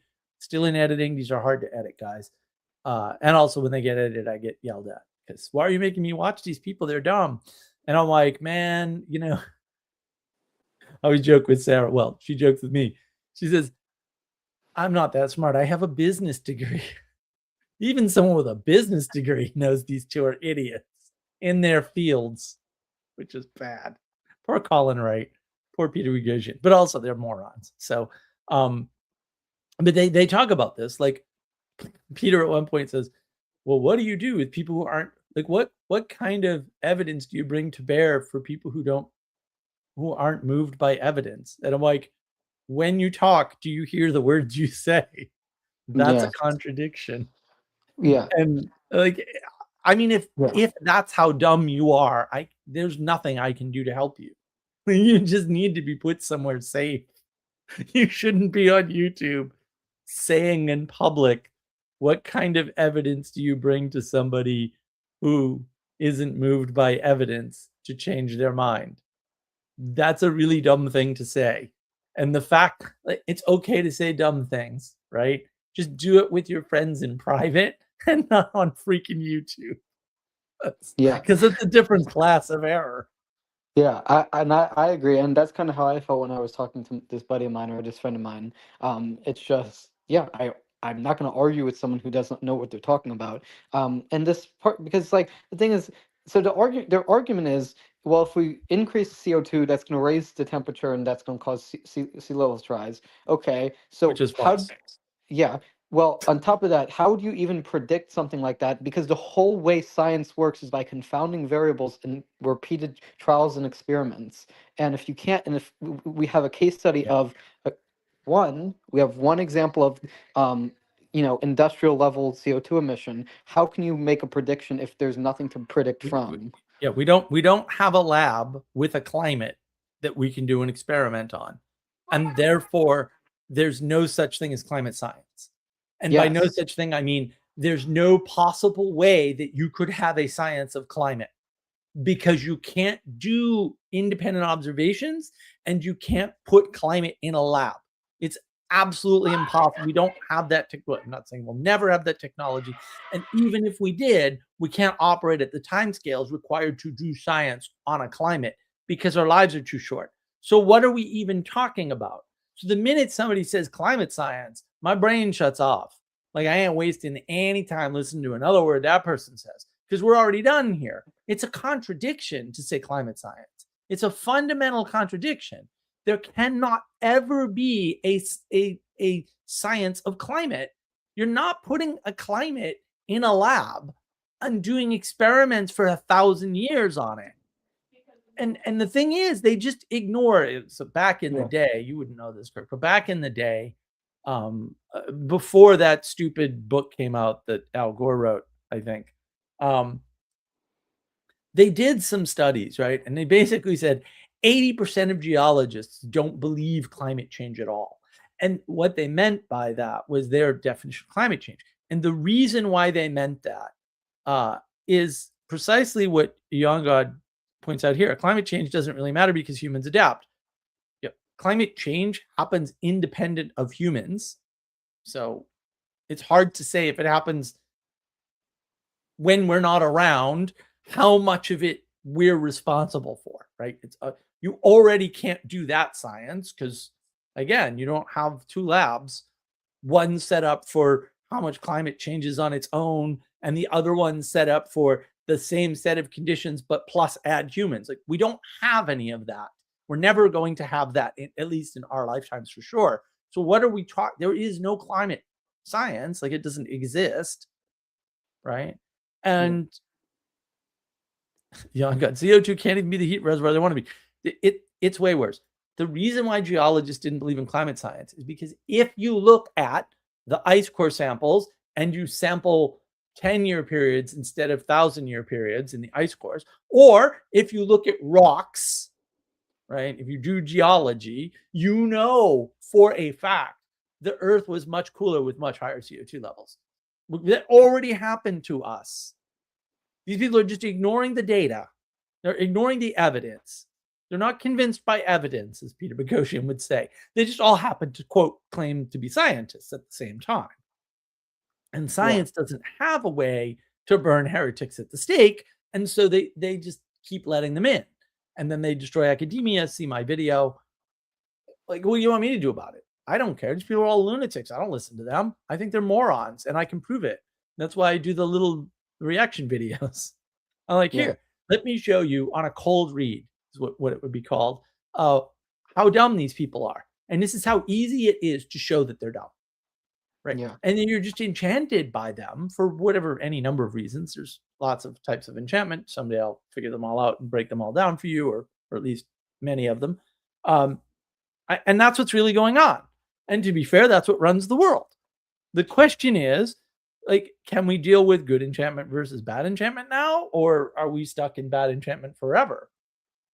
Because right now we're stuck in bad enchantment. And we want to listen to Nietzsche and Heidegger for no reason. Yeah, and amen to that. And exactly my point about, your repeatability. And this is part of the reason that, in my opinion, if you actually want a pragmatist school system, we should get rid of the trigonometry and geometry classes and start teaching probability theory. No, nobody should ever learn probability. Probability is for prediction, and prediction is prophecy. You should just learn geometry and nothing else. You'll be fine. Everything will be fine. Geometry is all you need. I thought Taleb was all about probability theory. I mean, he's about fixing statistics. Is there a difference between statistics and probability theory? Oh yeah, there's lots of different probability theories that don't involve statistics. Okay. I mean, Well, then, that's part of the problem. The other part of the problem is Taleb's not concerned with these things at all. Statistics is a level, is the definition of a mathematical level of certainty. Right? There's an 80% chance. That's definitionally an 80% certainty on something. That's all it is. So it's fundamentally useless. What's useful is geometry, because you can do all kinds of things. Like with basic geometry and no numbers at all, you can build a cathedral. And you say, you can't know that, Mark. No, we've done it. Absolutely, we did it. We didn't use any algebra. Like, you don't need algebra to build a cathedral. So why are we teaching algebra if you don't even need to build a freaking cathedral? I don't know. okay, that's interesting because I mean, I thought you would be a big fan of like, because I was thinking that that was Taleb's whole thing is focusing on probability of uncertainty. I You mean, I need to haven't read read it. Taleb. They're easy reads, wicked easy. Once you understand, no, see, Taleb is correcting a bunch of things and critiquing a bunch of things. And the thing he critiques the most is statistics, because statistics is broken and most people can't do basic statistics. They're just wrong about it, right? Like p-values, I remember the first time I ran across p-values, this guy was saying like, well, the p-value on this is blah, blah, blah, blah. And I'm like, like I had already learned statistics. I'm like, what the fucking hell is a p-value? Like, what is this nonsense? So I looked it up. I looked up the formula and I went, what on earth is this garbage? And so I calculated the p-value on what he was talking about. It was like 0.03 or something. And I went, bro, for all intents and purposes, the p-value on this is 0. And he goes, I know, that means it's definitely going to happen. And I'm like, this is definitely never going to happen for sure. And there's many, many reasons, right? And I said, your statistics are garbage. And he got all upset, and it didn't happen, by the way. So, like, I don't know. Like, how many times do the crypto bros have to be wrong about what Bitcoin's going to do and whether or not Bitcoin goes up or down when gold goes up or down before they figure out they're just wrong? Like, this isn't that hard. It's just that your starting premise was wrong and all of your conclusions are therefore wrong, except by accident, which is fine, but also you're wrong. So that might be important. But they don't. They create more exceptions. Well, if the ETFs hadn't been there, if MicroStrategy had only done oh my goodness, guys. Like, no, you're just wrong. It's not that hard. Right? And what Sally Joe, premise of premises. Yeah. And it's on and on and on with these people. Yeah. And part of this, so for example, this whole premise of premises idea, part of it is like this whole issue with Cartesian rationalism of trying to deduce things without actually knowing if the premises are true or not. This goes into another feature of the conversation that I had with my friend, which was they asked me, so what will happen when New York will be flooded? And I said, well, I don't think that's going to happen. I don't really see significant evidence that sea level rises are going to be that extreme. He goes, yeah, but what if? And it's like, well, we can play with this what if game forever, and we can, Right. and this is It's part of it's all hypotheticals. But yeah. the thing But is, it doesn't happen fast enough that you can't adjust. And they never account for that because they don't account for time. The objectivist talks in terms of states. So there's a state of New York City today, and there's a state of New York City flooded, and nothing happens in between at all. It's just it's like one binary switch, bang, and now it's flooded. And it's like, well, hey, what do you mean by flooded? Because New York City floods every winter, just like this section of Boston, it just flood every winter. Like every freaking winter. Because and almost always, although not always, there's a couple conditions, but almost always because the storm drains get plugged up. That's it. Every winter, you get the king tide in the winter, and you get clogged storm drains because of ice, and it floods. This section of Boston floods, and then that's true of Charleston. It's every time there's rain in Columbia, there's a section called 5 Points that floods because it's built on a swamp, and like. This happens all over the place. Like floods happen constantly. No one moves. Look, we had Katrina. No one moved. everything's fine. Everyone's still alive pretty much. I mean, lose a few people all the time anyway, but like I don't. Yeah. Well, yeah. And there's value in hypotheticals and in counterfactual thinking if you're actually trying to isolate a variable in a causal system. But if you're not Right. actually doing an experiment, if you're just armchair creating hypotheses to make a political argument, then you're wasting your time. But And that's what so-called philosophy has become, is this armchair imaginary what if scenario, what if this, what if that, which is ironic because they are objectivists, but they're reasoning from the object out. That's that middle out thinking that, of course, I have a video on, right?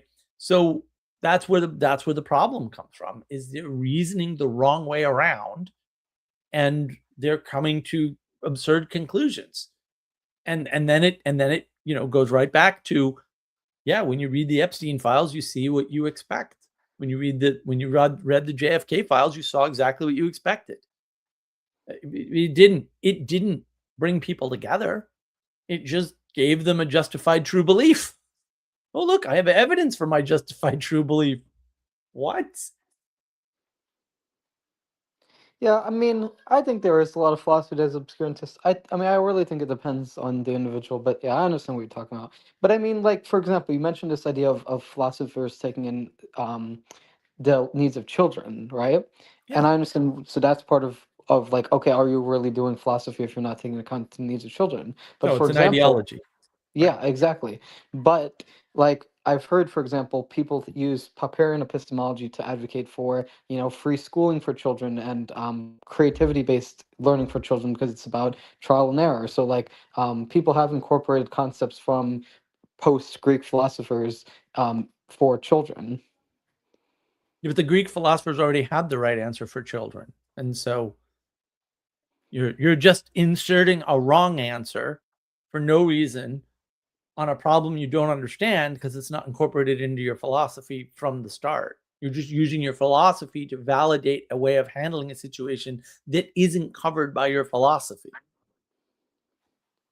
Right? Because people miss the fact that right in the and this blew me away. It made me so angry. I'm still so angry. I'm gonna die angry about this. Right? They just missed the fact that one of the driving premises of the whole text of the Republic is that you need forbidden knowledge because children. Like, that's actually one of the driving forces that constrains the argumentation that is made in the text. And everybody seems to not mention this little tiny fact that might be super important, right? Like that might actually matter a lot entirely, I would say, especially if, as I say, you can use a philosophy to justify any behavior you want. Like any method of dealing with children or not dealing with children can be justified by philosophy. That's why we're in the mess we're in, by the way. Probably not a coincidence. Um, but it doesn't mean your philosophy accounts for it. Those are two different things. Is your philosophy built with children in mind? And that's why it has constraints, because some of those constraints need to apply to certain circumstances. And then your philosophy is all about determining which of those circumstances is important, because the Republic's laid out that way. But I haven't read any of these other clowns laying anything out that way. They're not doing any of that work. None of them. Ayn Rand, Ayn Rand kind of does some of that. But again, she just assumes everyone's a 30-year-old adult male. I mean, she talks about women. She gets human relationships wrong though. So I mean, I get it, but I mean, like this whole idea of like trial and error from the Popperian sense, like, do you not think that was possibly built in as a way to teach children how to think critically? Is that like inherently bad? there's no such thing as critical thinking. What possible definition could you have for the term critical thinking? Skepticism to dogma. So you think that instead of critical thinking, you could just substitute skepticism for dogma? skepticism to dogma. To dogma. Okay, that's fair. Why do we need the term critical thinking if we could just say skepticism to dogma?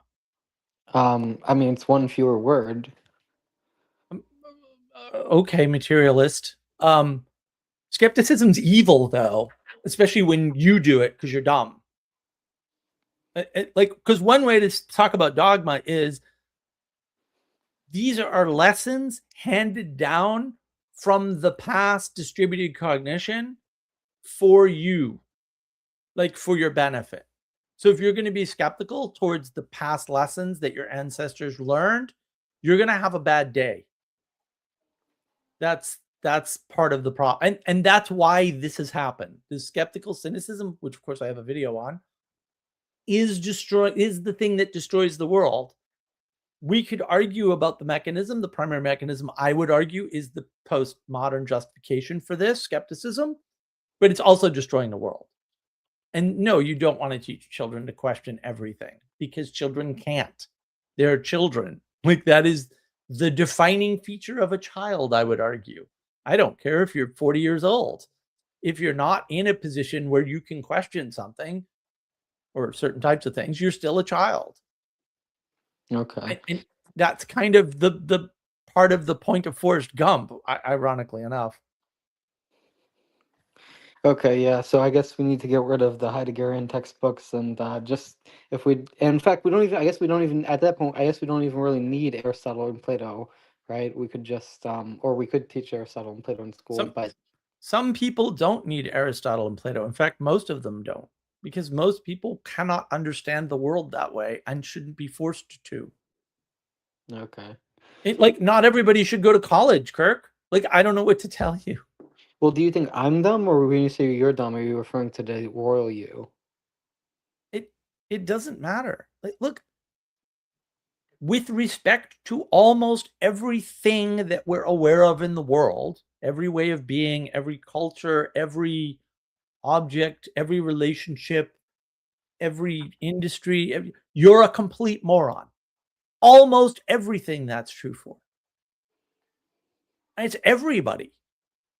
Because there's just a lot of stuff in the world, and you can't know any of it, really. You might be lucky and know a lot about one thing. Like, I know a lot about computers, software in particular, right? But you start asking me how to grow tomatoes, and I'm just going to stare at you like you're retarded, because why are you asking me how to grow fucking tomatoes? Do I look like I grow fucking tomatoes? No. If you start asking me like, well, what should I do with my cattle? I'm going to be like, are you a lunatic? I don't know anything. You start asking me like, well, Mark, what sort of foundation should I use to build my house? Like, what are we doing? Like, well, I mean, I could go on like for about a month, and I'm not exaggerating, about all the things I know almost nothing about, Kirk. What are we talking about? Okay. It's ridiculous. And why would I need to know those things? I already learned way more things than I needed to know that I shouldn't have wasted my time on. Okay, so when you say you're dumb, you're just referring to the general principle of you're ignorant of most Everyone's things. dumb about most things. Period. Full stop. The question is, Okay. do you know what things you're not dumb about and what things you are dumb about? Which is the Socratic definition of wisdom, by the way. Okay. So I guess I hope I have the Socratic definition of wisdom. What do you think it is? What do you think? What is the The Socratic Socratic definition definition of wisdom. knowing what you're dumb about and knowing what you're not dumb about? Sure. I like to go one short form incomplete definition of wisdom is knowing the things that you know and knowing how little that is. Right? Which is a restatement of that principle. Slightly more concise, I would argue. I think it's super important. Right? It's super important to just know, like, oh, this is my area of competence, and this is my area, and these are all my areas of incompetence. Okay. These are the areas where I need help, and these are the areas where I can give people help. That's an even better way to think about it. Oh, okay. These are things that I like. If you need to understand something about software engineering, you can just ask me and I can just tell you, and that can just be done. The problem is, from your perspective, if I say something about software engineering, it's going to be dogmatic. And that is true. I will argue that 35 years of experience means when I give you a dogma, that is because it is the best dogma that you can get about software engineering. And I mean that technically. And I'll back that up against actually any other human being on this planet, because holy crap, do I know what I'm talking about with that.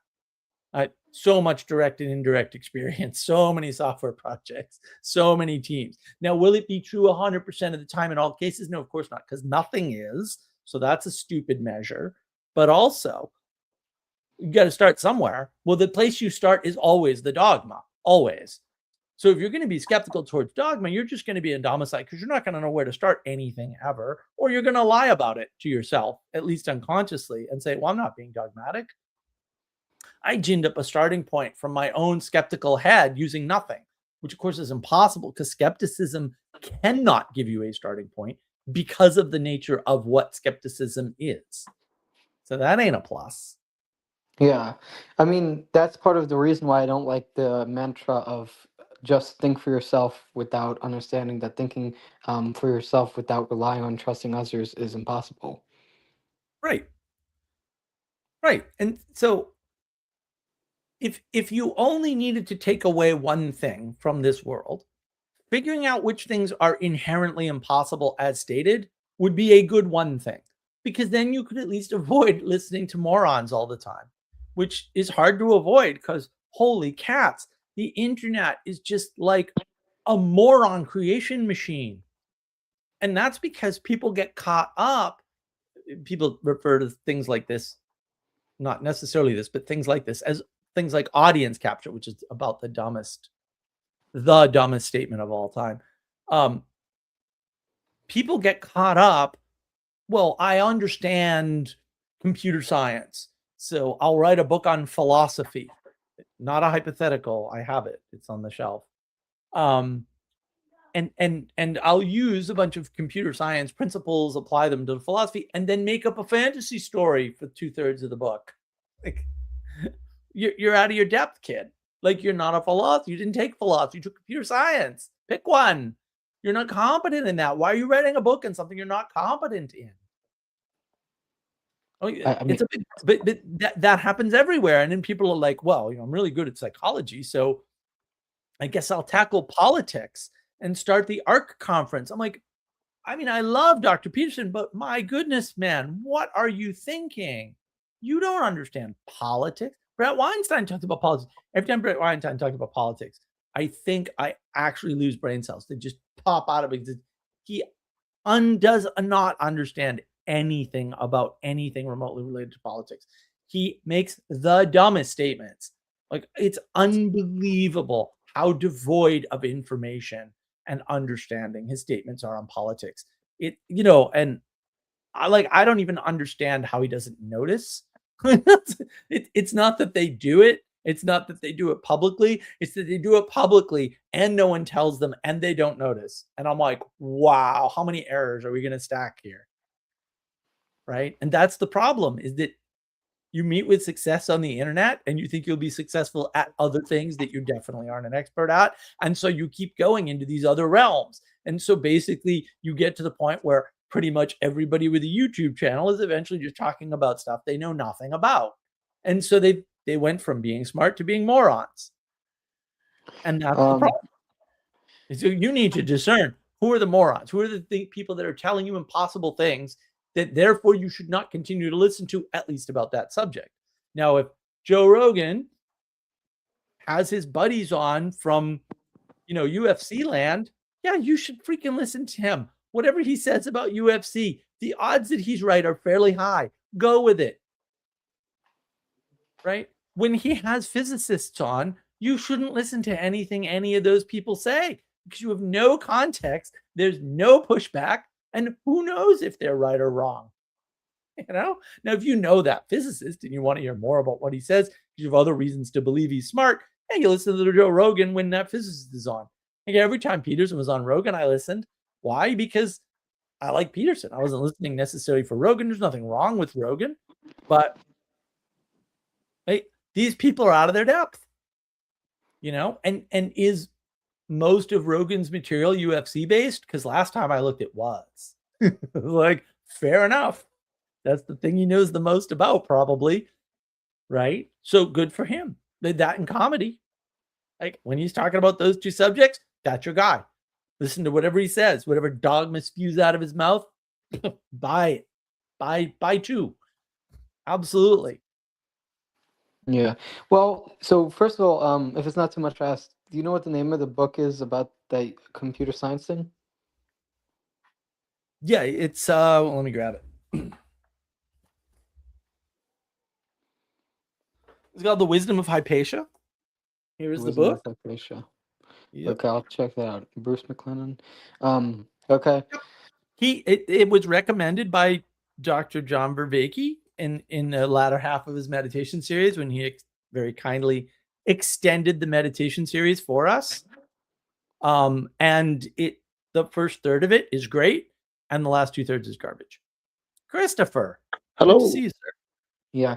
Well, so there is a problem though of understanding when something is genuine interdisciplinary knowledge and not. Like, for example, the work of the psychologist Kahneman and Tversky on like cognitive biases are relevant for economics because they are relevant for how people make decision making, which leads to macroeconomic decision making. So there is such a thing as genuine interdisciplinary wisdom.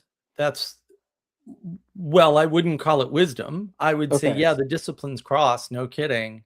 The only reasons why the disciplines don't seem to cross and why they're disciplines is the problem of objectivism, where they dissected the world, right, categorized it. That's what science does.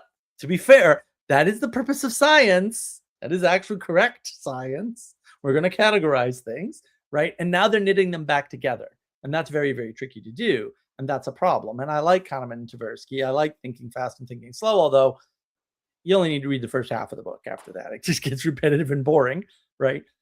Is it relevant to economics? No, not really, because who cares? Like, what are you going to do with that information? Nothing. I'm going to tell you, there is nothing you can do with that information anyway. I'm going to push back a little bit here because I do think economists can learn from that human decision making is not necessarily guided by rational information, and this leads to what Hayek calls the knowledge problem of working on limited knowledge and heuristics. That doesn't help them to be any better. I think you can learn that. Are frauds. This is why you need to read Taleb, because Taleb says this clearly. I mean, he backed off a little bit, but he says this clearly. What was that, Christopher? Oh, I was just going to say, I think you can learn that about humans without studying economics. You can just watch humans, right? But you can map your economics to them and realize they're not doing what your economics predicts ever. And then you can go, hey, maybe I was wrong. Yeah, maybe. That's a good indicator. Like, the map doesn't work is a good indicator for you're an idiot. That's what that is. You were wrong. You don't need a new theory to prove that your theory is wrong. Otherwise, you're not engaging in science at all. Like, the fact that the test failed tells you you're wrong. The question is, will you go, hey, you know what? I'm a moron and I was wrong about that? Because that's the problem. That's what objectivism leads to, because you're never coming to the conclusion that you're wrong, because you can just add objects or change relationships or swap things around, and all of a sudden it's not your fault that you were completely wrong. It's something or someone else's fault that you're moronic and your starting suppositions were complete garbage. Yeah, well, but the reason I brought up this issue of interdisciplinary knowledge is because, like, you mentioned this idea of wisdom being what knowing what you know and knowing how little that is, but you can know some things because you can infer them from other things, and the relevance or the knowledge that comes from economics and psychology is studying human cognitive biases can help you understand how people make decisions under pressure, which can influence public policy decision making. It can, but every time they do that, and they've been doing this for hundreds of years at this point, it doesn't work. And the reason why it doesn't work is because although after all the events have happened, you can infer things, which is how inference works. it's useless in prediction because you can't do it in real time by definition. Inference doesn't work in real time. And so all you're doing is describing past events in all cases without exception. Right. And so you can say, oh, we can describe past events, therefore we can predict future events. And I'm like, that doesn't even make any sense at all. Like, if that's what you think you're doing, like you need to sit down. Like, you need to be somewhere where you can't harm yourself and others. This is not how the world has ever worked or ever could work. Right. Like, the arrow of time is actually real. And there is no such thing as inferred knowledge. Inference is inference. It's not knowledge. The only knowledge is in participation in action. See my 8,000 plus view video with Monsieur Peugeot, where I go over it in detail there. Although I've stated this all over the place. I've talked about it on other YouTube channels as well. But like, that's where I make I would say the clearest case for all knowledge is participatory. And if you're not actually like taking action in the world and getting feedback from that action, then whatever you have is not knowledge. It might be information, and information is useful and required, but without the feedback loop and without the action in the middle, it ain't knowledge. It's just not. That's not gonna. And so there's no such thing as inferring knowledge. You can infer certain facts. You can infer certain patterns, right? So you can use patterns to infer what will happen next, because patterns can do prediction. That's what does prediction, right? Mere inference doesn't do prediction, because mere inference is linear and discrete. It's, well, when this happens, right? Or we can infer that these things will happen when this, right? But the problem is, yeah, okay, well, when people are more anxious, they make poor decisions. And if they have a proclivity to alcohol, they'll drink more. Okay, Christopher, are you a drunk because the fake news virus scamdemic gave you anxiety? No, I didn't actually get anxiety from it. So, Yeah, but I just laid this all out. I mean, you went through the fake news virus scamdemic. Are you telling me you just don't have a proclivity to drink alcohol, and that's why you didn't become a drunk? Like, see all the variables that don't, like, what am I inferring from what I said is true, but I can't infer anything from it because it's not actionable, because it's generic and vague. It's still true. Lots of things are true and not actionable. Like, the sky is blue and gravity holds you to the earth and Christopher is awesome. And like, those things are all true. Like, but I can't do anything with them. The only way to harness the awesomeness of Christopher is to hope that he, jumps in on the game project, which he did. And so now, yeah, he's mine now, right? And so, and now everyone's going to benefit. Okay, that makes sense. So I guess what you're saying is that the problem with using psychology to inform economics is that psychologists can't, they can infer things that have happened in the past, but because of the arrow of time, they can't predict things that are going to be in the future because of all these confounding variables. No, not just because of the variables, because they don't have access to the internal state. Okay, so they don't have the variables. So it's not just the confounding variables, it's they don't have the variables to begin with because of the nature of the field.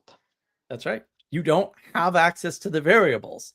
And then and you can say, well, this creates, you could, right? If you're not following, and like, fair enough, guys. Like, I'm not, like, you could say, well, that doesn't make any sense because psychology is useful. But you have to go back and look at what psychology's telos or purpose is, like the final cause, right? And then based on the final cause, you can start to understand why that is not a valid use of psychology, right? Because the final cause of psychology is to discover the nature of a problem with an individual person, we'll say, right? And then address that so that they integrate whatever that problem is into their life, so it's no longer as much of a problem. And that might be 0% of a problem, or it might go from 90% of a problem to 10% of a problem. A case like that would be PSTD, right? When you get when you get some kind of disturbance that's recurring because of your memory, for example, maybe you can't make that go away with psychology, with drugs, with anything, right? Like maybe you can't. And so if you just reduce the incidence, that might be good enough, right? And that's fine. And that psychology is good for that. But you can't take somebody with PTSD and then say, well, they have PTSD and therefore they're not going to buy bread on a Tuesday. Like, what? Like, you know, or they never pay too much, you know, for a car. Like, you can't do that inference. It doesn't work, right? And so you're taking something that's, we'll say, a science of the personal and specific, which, if nothing else, psychology is both those things. It's the science of the personal and specific, and you're trying to apply it to a group. And that's never going to work, ever, under any circumstances, no matter what else changes in the universe.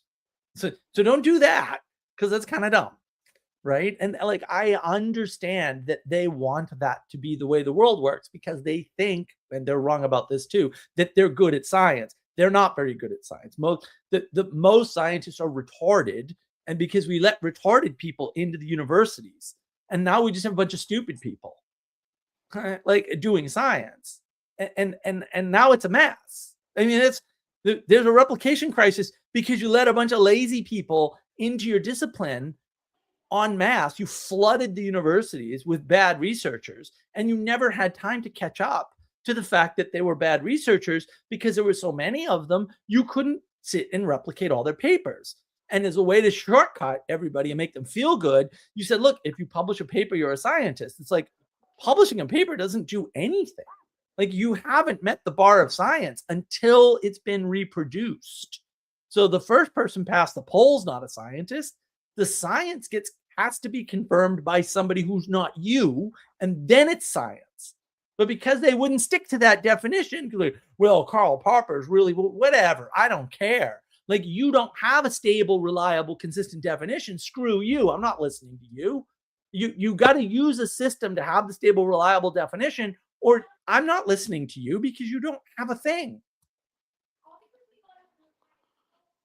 They did that to themselves. No one did that to them. The replication crisis is entirely the fault of letting too many people into the university and allowing themselves to become to be called scientists, when in fact all they were doing is writing papers that may or may not have been reproducible.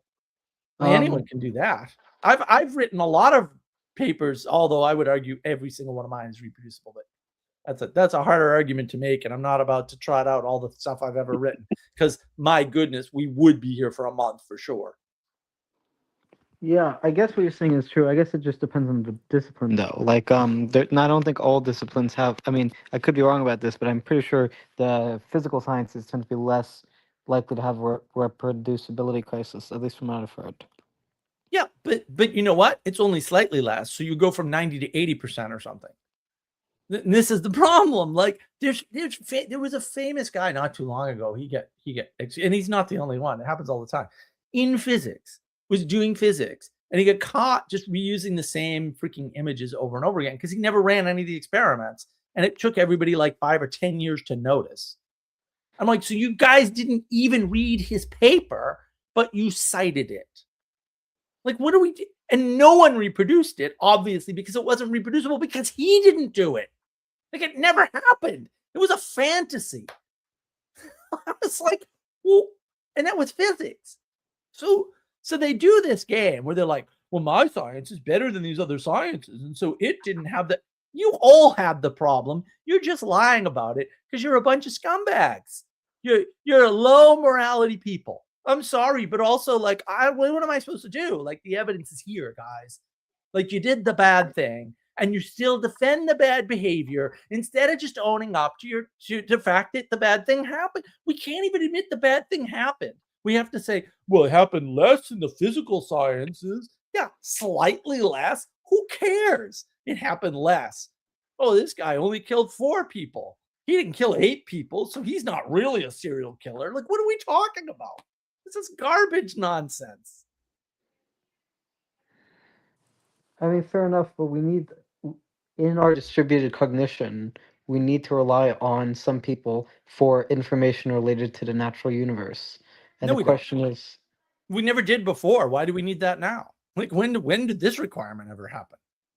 well, do we need to rely on people for questions about theology? I mean, yeah, but they wouldn't be theologians. And we never did. So We never did what? We never relied on people for theology? no, we never relied on theologians for theology. The people you rely on are called leaders. That's who you rely on. By definition, like that's what leadership is. Leadership is the guy you can rely on because he'll take responsibility sometimes when it's not his fault. See, this is what everyone struggles with. Leaders will often step up and say, it's my fault when they had nothing to do with it, no knowledge of it. Why? Because that's what leaders do. Because they're concerned with the cohesion of the group and not their personal, what would you call it? Not their personal PR campaign or whatever, right? They don't care about their image. They care about the thing that needs to get. And interestingly, to you really, Kirk, you really need to stop whatever else you're reading. And I'm dead serious. And go read Atlas Shrugged or The Fountainhead. But you should read them both. But I would start with Atlas Shrugged. I think that's what I started with. And it was really, really good, right? Because actually Ayn Rand talks about this. Like this is, I mean, we'll say not direct. It's a story. So everything's indirect. The important part is that the leader takes on the responsibility, even when it's not, quote, theirs to take on in a way. It's something they take on that they don't have to take on because it has to be taken on. And that, I don't think, Sally, that will come out in Anthem, although I think I have Anthem. I just got to go read. I just got to go find out what books I have I might do that this weekend. We'll see how motivated I am. I keep telling myself I'm gonna get those books out here again. So when she talks about this, like the leader just takes on things that are unnecessary for him to take on because it's the right thing to do. Right. And that's what it is. Right. I maybe, Sally, I think, again, stories are better. Stories are way better, especially for Kirk, because if he could actually read one and extract some of this wisdom out of it, I think he'll snap out of this science is good thing and back into the, oh, no. The only good thing is actually action in the world, like helping us with board games, like Christopher's doing. So that's a really good thing, right? Especially if it works. Yeah. I mean, you were talking about skepticism and stuff earlier, and tying that back into action in the world. I think rather than being skeptical, what you should do is figure out some way to help people and go do that. Right. Exactly. Figure out what you're good at or what you could become good at. Right. Yeah. And use that in the world in all cases. Like, it's a simple enough rule, right? Like, how can I fit in and help? And if you can't leave, that'll be most things. Like most things I can't help. Like, I got a bunch of people who want me to do a bunch of things, Kirk. And I can't. I'm like, no, a lot of people just want me to do things I'm not good at. Right. Like, there's a few people who have said, like, oh, you need to do a video on this. And I'm like, yeah, but I can't do that video. Like, I don't, that level of enchantment is not available to me. No one will listen. And I know that it's part of it through failure, which is another, right? You took an action. So you got the feedback that you suck, and you like. I'll give you an example, Kirk. Here's an example. I've talked about this before. I'm going to talk about it again because it's my channel, right? It turns out I'm being dead serious and technically correct. I'm freaking illiterate, so I actually wrote out. This is years ago now. Wrote out a script, typed out a script to read for my intro for my channel. It turns out that every time, and I did this like half a dozen times before I just gave up and said, you got to stop. You're not going to be able to do this. It's just, you're too dumb, right? I could not read it. I could not read it at all. Couldn't do it. I couldn't follow the damn script that I wrote. Couldn't do it. Impossible. Right? Now, I partially script my monologues, usually, although there's a few exceptions to that one too, right? But I partially script the monologues because if I come up with a good line or a good point, there's all kinds of secrets, right? Like I'm running 3 lines of monologue because then when I scroll, like I got all kinds of tricks going on behind the. You don't see any of this, right? You don't see all the work I put into sound and all the work I put into lighting and like the costume. I have a wardrobe specialist now, so get the bird on because it's I can do it, but it's very hard for me to do by myself. Right. So thank goodness that Sarah, the wardrobe girl, is here. Right. So all these things are going on, and I cannot read a script. Even if I write the script, in fact, I bet I could read somebody else's script. I just can't read my own damn script. I think I know why that is. I can't do it. Right. And there's a bunch of things I'm just not good at communicating. And for the most part, I know what they are. And I know why they're that way. And I know whether or not I could fix them with time or not. Usually the answer is I can't. I'm never going to be that good. I'm never going to be that good. Right. And it's fine. But that's really useful because I can spend my time instead of, you know what I'm going to do? I'm going to sit down and I'm going to build the board game and I'm going to play test it with my friends. And I'm not going to do that. Like, I'm not good at that. I don't know enough people here in South Carolina that would be interested in that sort of, like, it's not going to happen. Right. But you know what I can do? I can design the game and then get feedback from awesome people like Christopher and get help. Right. And get artwork from Sally Joe and consult on all of those things. And then we together as the Mark of Wisdom team can build the board game.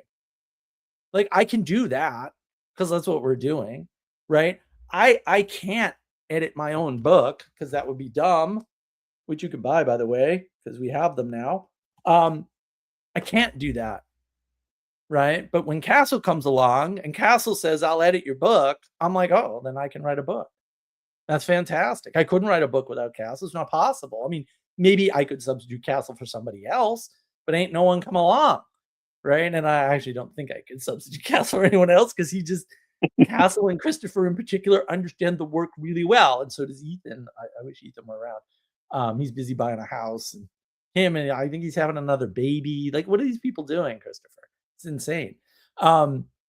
So, these people understand my work so well that they can phrase it better than I can for certain things. And it still does make me a little angry.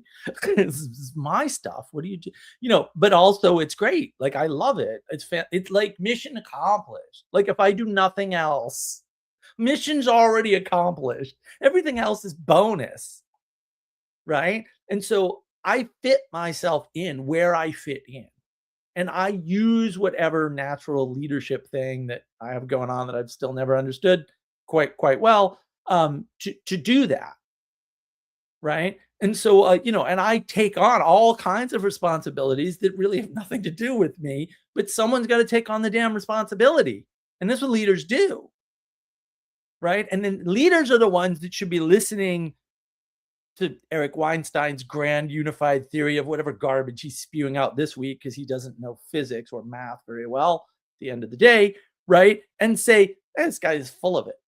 Like, I ain't listening to him because everyone's got one of these stupid theories. Wolfram's is probably better, by the way, but still, like, what are we going to do with that? Oh, we'll give them an award. We'll keep them quiet. We'll name an instrument after them and throw it into space to test some stupid goofball theory that isn't right anyway. Just to make them happy. We'll throw a few, tens of millions of dollars of freaking taxpayer money on that just to shut them up, which, I'm all in on that, by the way, guys. I don't think any of this is bad. Right. So that way, Eric Weinstein doesn't give what is probably as close to objectively as you can get the worst possible type of speech at ARC. And if you don't believe me, I've got a video on that. Go through the video and you tell me, right? Just go ahead, go through that video and you tell me this guy knows anything about what he's talking about. Because I break it all down there. And you got your psychology, which should just be called human behavior, which is observable and doesn't a whole bunch of jargon associated with it, right? Or you want to use your economics or to understand what the hell he's doing there, or whatever it is. I'll just give you the damn breakdown, and it'll be more right than all these other people and their goofy, difficult theories, which, by the way, they would do well to realize I probably know a lot more about than they think. Because even though I didn't go to college, I'm perfectly capable of reading and understanding college textbooks, and I ain't saying which ones of those I read and didn't read. Watch out, suckers. And that's why Mark isn't playing guitar or bass right now. That's right. That's right. Thank you, Chris. I was shocked when Two More V's was like, "Oh no, you're clearly a bassist," and I was like, "What? Really?" I was so tempted. I'm like, maybe I'll go buy a bass. So I'm like, no, I don't. I don't even want to play the damn bass, and I have reason to believe I can't. I wouldn't be a good enough bass player. I might be able to play the instrument and play it a lot better than a guitar because I really can't get the guitar. But I wouldn't be good enough to justify the time spent. I think because I did drums once, and it took me years to figure out what I did wrong on the drums because my buddy was like he was angry with me. I'm like, bro, you told me to get on the drums. Like, you knew I didn't know drums. And you're a freaking super talented multi-instrumentalist musician. Like, why are you angry at me just because I can't do this? Like, what the hell? I'd never picked up drumsticks in my life. And he thought, like, why can't you naturally play drums out of the womb? And I'm like, because I can't. I'm not you. I don't know. But yeah, I'm not wasting my time with that, right?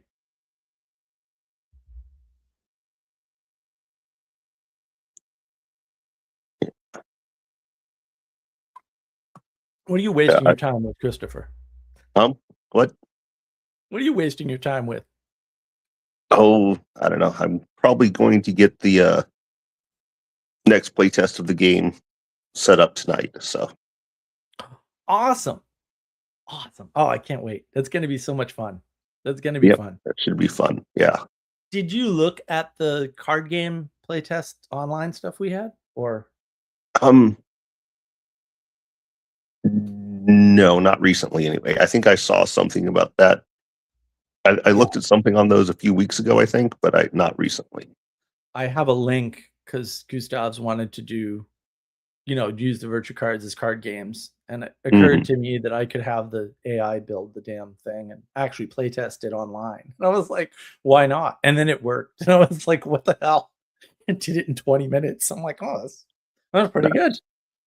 Yeah, I modified it a few times. It did it in one shot. Like, I just gave it a prompt. Yeah, well, also I'm a software engineer. I know how to prompt the AI. I've also been playing with AIs for I don't know how many years now, right? So I'm getting pretty good at it. And yeah, I just spit out the game pretty much the way we wanted it on the first try with stories and all. Like, I didn't have to add anything. Oh yeah, they weren't great, but they were good enough to play test with. Like, does this idea even work at all? Should we pursue it? So yeah, we actually did that up. It's actually, yeah, it's I think I posted the link, but if you ever want to play with that, you can let me know and I'll shoot you the link. I put it up on the other server too. It's not because I did that before with the board game, and I locally hosted it, and it was just a total pain in the neck. I traded that out for different pain in the neck because there's so much security on my cloud server because it's my server and it holds my internet IP addresses. So it's just like when I need to get stuff to it, it's like pulling teeth. Like, I have to open 3 or 4 windows just to do it, and then I have to this to there and that to there and that and this command, and I'm like, this sucks. I can't just copy it over, but security is more important. So right, yeah. But see, roughly what you're, where you're at with the project, right? Where you need to be. And that enables the project to happen because I can't do it alone. Like, there's no way. Right. Yeah. It's going to inspire me to finish the board game that my uncle and I wrote years ago in New Jersey, though, in a hotel room. We were hiding in a hotel room for my aunt's 40th birthday, as a surprise. It was a big surprise at a big hall. It was actually, there were a lot of people there. Actually, it's quite the event.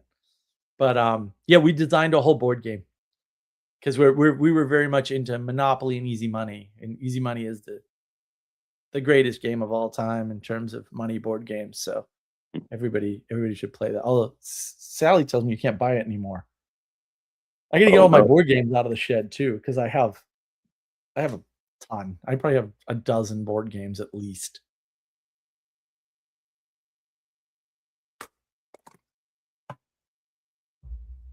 Now, the other thing I'm wasting my time with is hanging out with the LARP nerds. So, which ones?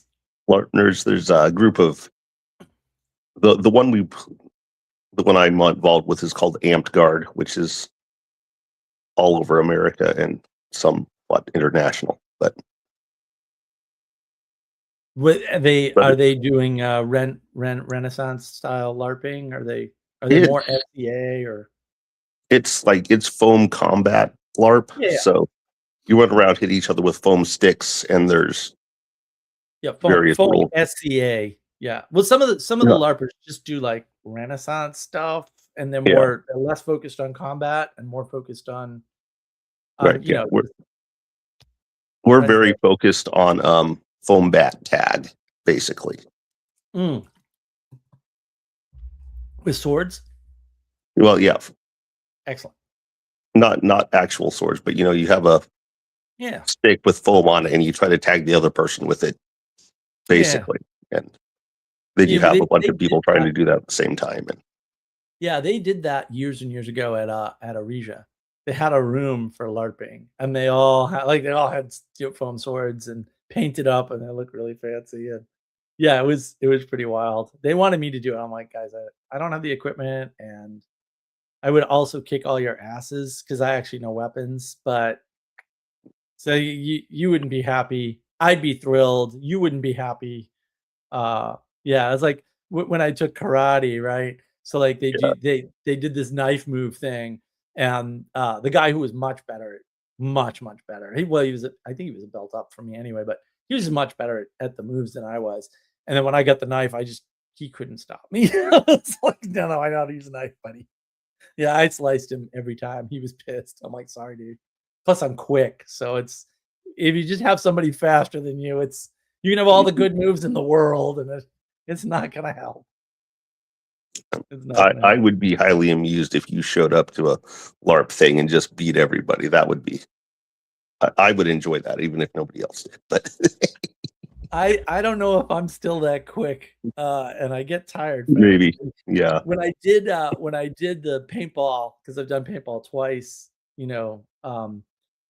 as part of these conferences. Ted did paintball up in Arkansas when we were in the Ozarks there. And there were only like 4 of us, which was sad. I thought more people would do the paintball, but people suck. So Ted is, significantly younger than I am, right? So he's strong, strapping young man. He's running around and I'm like old and tired and sick. So I'm just hanging out by the bunker, whacking him.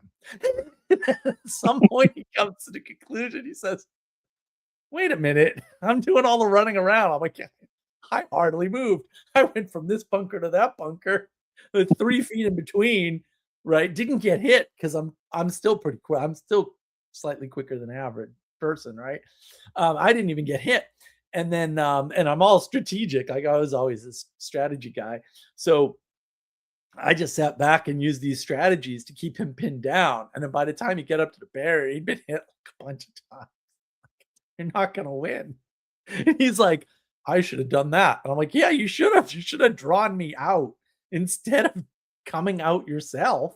And now you're tired. So now actually we're on even ground because I started tired, but I wore your ass out. So it was pretty funny. He has this realization. I'm like, yeah, you made a mistake. It was pretty fun. But yeah, I don't know. If I have one of my better days and I happen to be in LARP territory, I will give you your wish. How's that, Christopher? Yeah, I don't know how everything is on the East Coast for it, but No, I'll fly up to Alaska. I want to see Alaska anyway. I'll oh fly yeah, up that'll there. be awesome. Yeah. One of these days, we'll see if the new project. I think I get a meeting. Although, I gotta check my email when I get off. I think I get a meeting tomorrow at 10. If that project goes well, we can do trips to Alaska. It won't be a problem. Nothing will be a Oh, problem. cool. Yeah. Yes. Well, I only need an income of practically any flavor, and my expenses are still so low. I can just go where I want, So yeah, I would definitely like one of the first trips would definitely be Alaska. So just to let you know. Just Cool. saying. Cool. Yeah, I want to see Alaska. I've always wanted to see Alaska. I've always been like, yeah, I gotta get up to Alaska one of these days. And yeah, definitely. And then we'll open a gold mine and we'll be on Gold Rush. It'll be great. Just you and I. Oh yeah, that would be great if we could do that. I'm still watching Gold Rush. I couldn't continue watching Gold Rush Whitewater, but that was just getting too silly. But I love the show Gold Rush. I love it. I love watching them mine dirt and stuff. I think it's great. It's probably airing right now. I'll have to watch it tomorrow. Yeah, the problem with opening a gold mine is that all the land is like owned by the state or federal government. So Yeah. Well, that's not the only problem, but yeah. yeah, that's a problem anyway. Water licenses. Everyone's already been through the Right. land. You got to have, something. That's why I like Whitewater. Although the last time I checked, they never found the mother lodes. Damn it. They keep not finding the mother lodes. I want to go to Porcupine Creek where it all started and see if that glory hole is really there. Right? Because that's how Fred and Dustin got started. And I'm like, oh, I want to know if it's there. I know how to dig that out. It's frustrating, right? It's like watching freaking Curse of Oak Island. I'm like, you guys are just doing this wrong, you morons. Like, why are you looking for a shaft when you could be looking for a tunnel? Like, I don't understand. Like, why is this difficult to figure out? Like, if you knew basic geometry, you'd figure out real quick. Just find the flood tunnels, and then you'll know where the damn shaft is. Like, it's not that hard. And maybe the treasure's not on the shaft, but you can't even find the shaft. You're not going to find it going this way a million times. You're just going to create Swiss cheese, which they've done a number of times and then regretted. And then what do? We're going to continue the drilling program. I'm like, are you guys retarded? Like, what's the definition of insanity? Doing the same thing over and over again, expecting a different result? Anyway.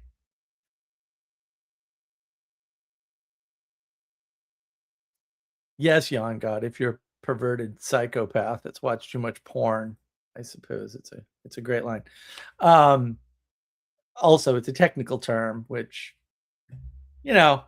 stupid people. That's all I have to say about that.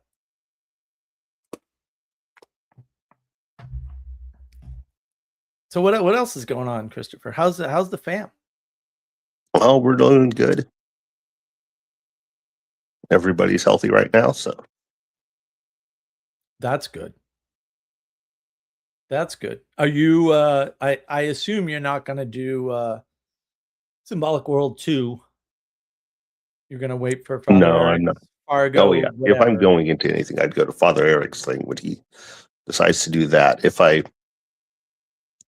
do anything with Symbolic World, they're supposed to be announcing tickets or something online, and they're supposed to have like online ticket things. Oh yeah, like they did online last time. access stuff. And I might do some of that if I feel like it. But they don't even have that information out yet. So they had good talks the first time. They had some really good talks. Like that was the plus Peterson and yeah. No, they had some good talks. So that might be well worth it. The only I only care because like if you said you were going, I'd be like, all right, I'm snag up tickets immediately. That wouldn't even be a question. Right? So right now I'm still up in the air. Like, who's going? Will I get anything out of this? Do I really want to, go? Yeah. I mean, I did think about that. It would be fun to have a group of us go down there and, be the pirate crew and, plunder everything or something like that. And It was But- fun last time. It was a little overwhelming too, because like Sebastian comes up, the guy who ended up translating language of creation, right? And he's like, "Oh, Mark, I love your work, and I'm doing my videos. Basically, I'm redoing your work in Spanish." And I was like, "What?" I'm like, "That's awesome. Keep doing." Because he was like worried that I would be mad. I'm like, "What? No."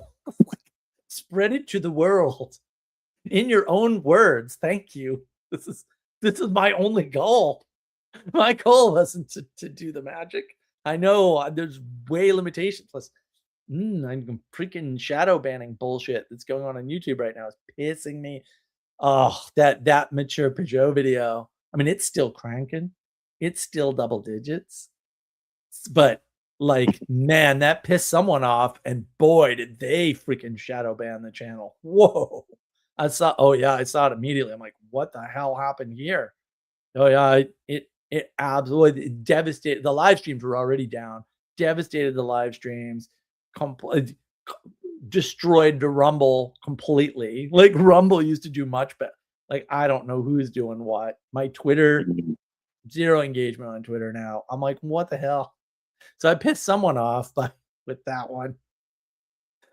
Oh, that might be the driving force right now for me to say yes to Symbolic World 2 is to talk to Jonathan again. Right. Because last time he actually saw me and came over and said hi and thanked me for coming. Like, really? This is great. It's the best day of my life. But he still won't have a talk with me. So I got to talk. I think I know why. I think it's his people. And I just need to tell him to tell his people instead of going through these clowns. Because I have reason to be very suspicious. Let me put it that way. I've heard some things from some people who know. So yeah, it's always one of those things because there's always stuff like it's not bad, right? Just there's always stuff going in the background, and people have to make decisions, and it's hard. Right. Yeah. You know? And like I get it. Like people have to be vetted, and I do the annoying thing where I post on Twitter and then I point out, no, these people don't take these Twitter posts seriously. They don't respond to these things. They say they do. They talk about it all the time, how magnanimous they are because they're on Twitter and this is how they get their interviews, according to Peterson. And I'm like, no, you don't. You definitely don't do that. That's definitely not what's happening.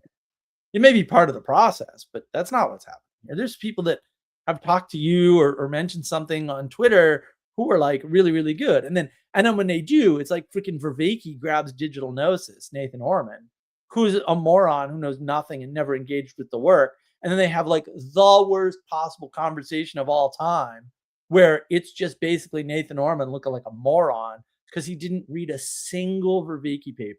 And I'm like, what did you think was going to happen to you in this conversation? And why did John pick you out to have a conversation with like, what did you tell him that he was attracted to? You don't know his work at all. And of course, the worst part of that is I could have told him that. I could have told him, now don't talk to this guy. Oh, well. You don't know what the systems are in place for who gets in and who doesn't, but right. It's definitely not some objective material measure of goodness or something like or intelligence or whatever. But hey, tell me, was this everything you were looking for and more? Because this threesome is your idea here. Yeah, you did good. I was thinking about writing up some notes maybe to suggest stuff, but you hit everything so that I would have said and more. So oh, cool. Okay. That's good. Yeah, this is another chaotic sort of notes came at the end, and then I was listening to Vanderklay today, which was fascinating. Holy mackerel. That was probably the most interesting live stream Paul Vanderklay's ever going to have. I got to go back and listen to the first 50 minutes because I came in 50. I don't know why. Like, you want to talk about spooky action to distance, crazy stuff? Like today was it.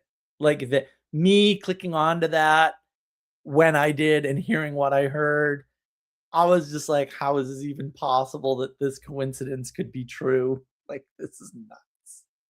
And then the surprise, yeah, I'm going to post more clips from it on the Discord because I was just blown away by some of it. I was like, what is even happening here? You know, you want like mystical Holy Spirit moving the world. There it is. That live stream, that's what was going on there. I was like, what is happening? This is completely insane. It was great. It was fantastic. Yeah, there's a clip now. Watch the clip and watch the faces and tell me what you think. Because I was like, oh, those are interesting reactions to something like that. Yeah. That was because I hopped over there and people were going off in the live chat a bit about it stuff too. So the live chat was lit. Yeah, they were freaking out because their whole world got tipped upside down.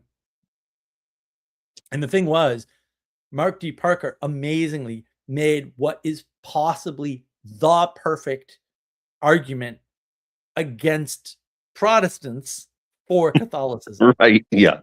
I was like, how did he even make this argument? The guy is usually not, I mean, he's not bad, but he's usually not that good. Like I couldn't have made that freaking argument. I mean, not that I'm way out of my depth anyway, but like I wouldn't have come up with that. There's no way I would have seen that. Not a chance. But his formulation was flawless. Absolutely flawless. And that was the thing too. They were all dumbfounded. No one had an answer to it. And he got one convert on the stream to that idea anyway. And I was like, what is happening? This is awesome to watch. It was just absolutely amazing. It was so amazing. I was like, what is happening? I don't even like Mark Parker. So now I do. I'm like, wow.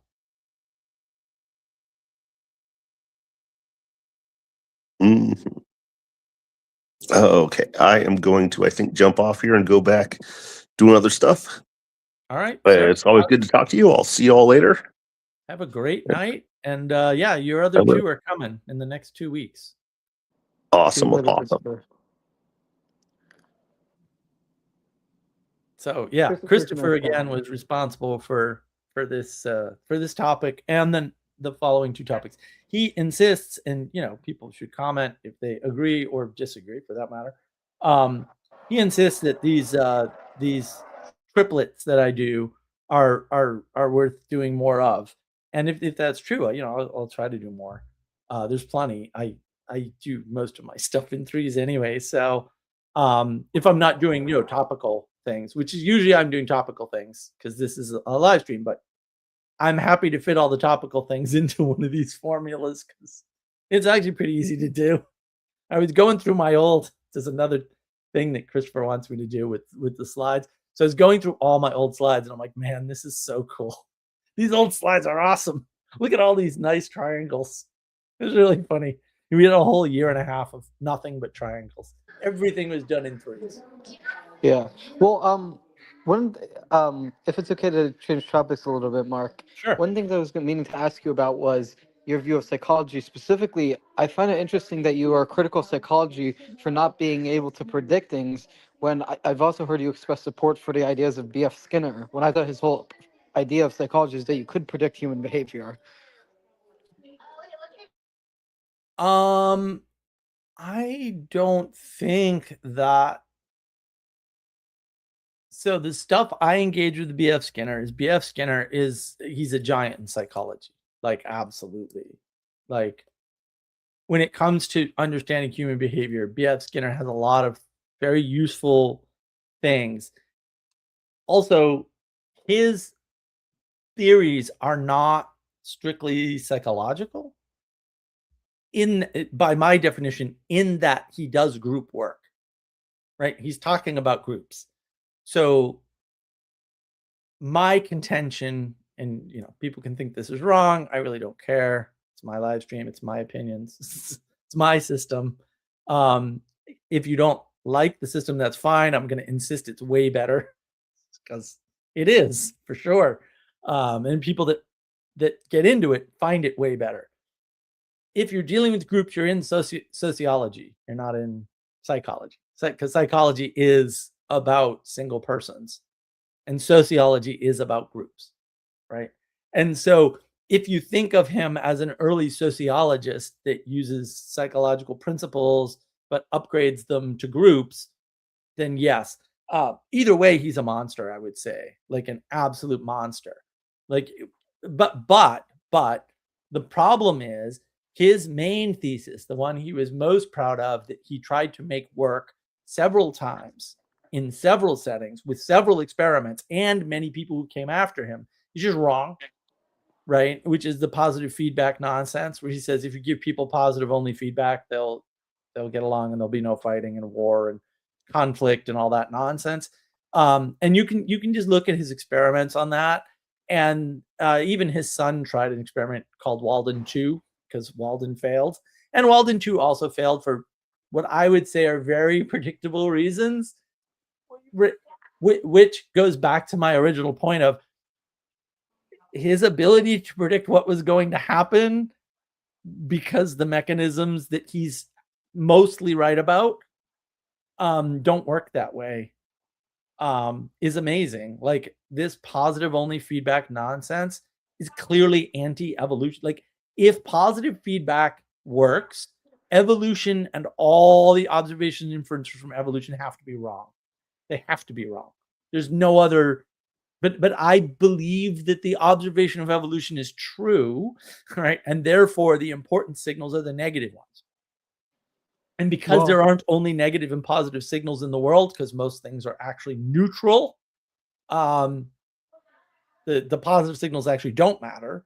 You just need negative and neutral signals, and that explains, a huge percentage of evolution from the quote psychological perspective. But B.F. Skinner was just wrong about all that, and he tried for years to be right about it.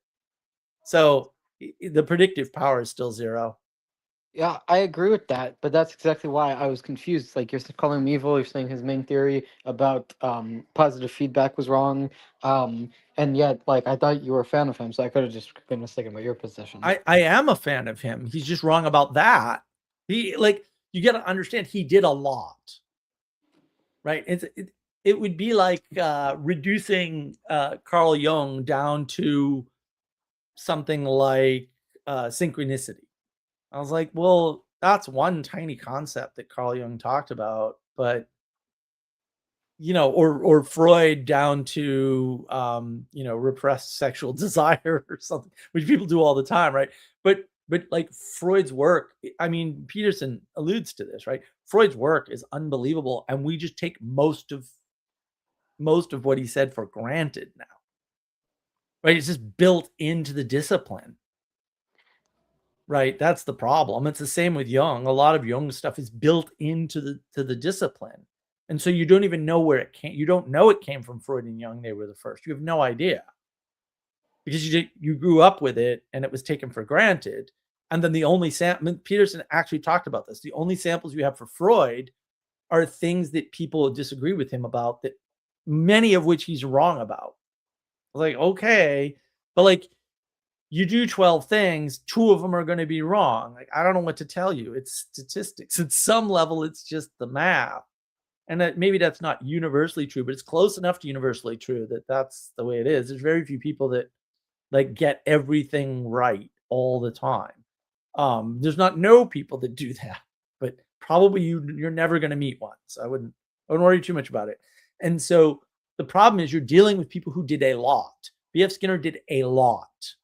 He was like hardcore. The guy's hardcore. He did a lot of stuff, and most of the stuff he did was excellent and correct. Right. The fact that he's completely wrong about positive feedback. Okay. I mean, I screw up things all the time, but I also do a lot.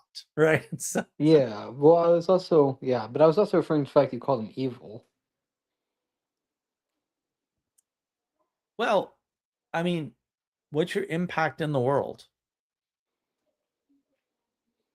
Well, his impact was promoting materialism and scientism. as far as No, I I can mean tell.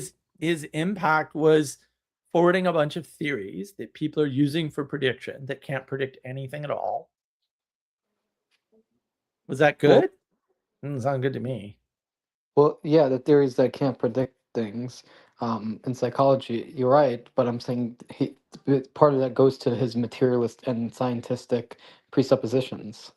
Maybe, maybe. I mean, yeah. I mean, when people are treating science as prophecy, which a lot of people are, but not everybody did historically, then yeah, you have a problem. I mean, Einstein famously resisted this idea that science is prophecy. Like he resisted all the mysticism around science. He said God does not play dice with the universe. Like, how much more clear could you get?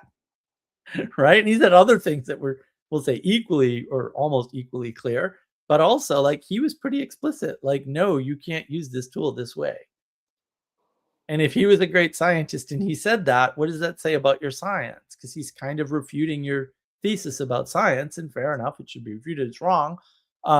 Good for him. But why are we using it the way that he's told us not to? Because that's the better question. Like, there are plenty of good scientists. It's just we're ignoring the important parts of what they say when they talk about the limits of science. Yeah. Well, I can't speak specifically too much because I don't know too much of Skinner's theories. I've just heard that his general idea of behaviorism, that we should study external behavior, has mostly been replaced by the theories of people like Piaget with regards to like focusing on the internal like mental structure of development and stuff like that. Right. So But not just again, but yeah. like all of these guys are on the wrong project. And this is one of the core problems of science. So like in psychology, I can speak to psychology pretty specifically very easily, right? So in psychology, you have the diagnostic manual, right? The DSMs.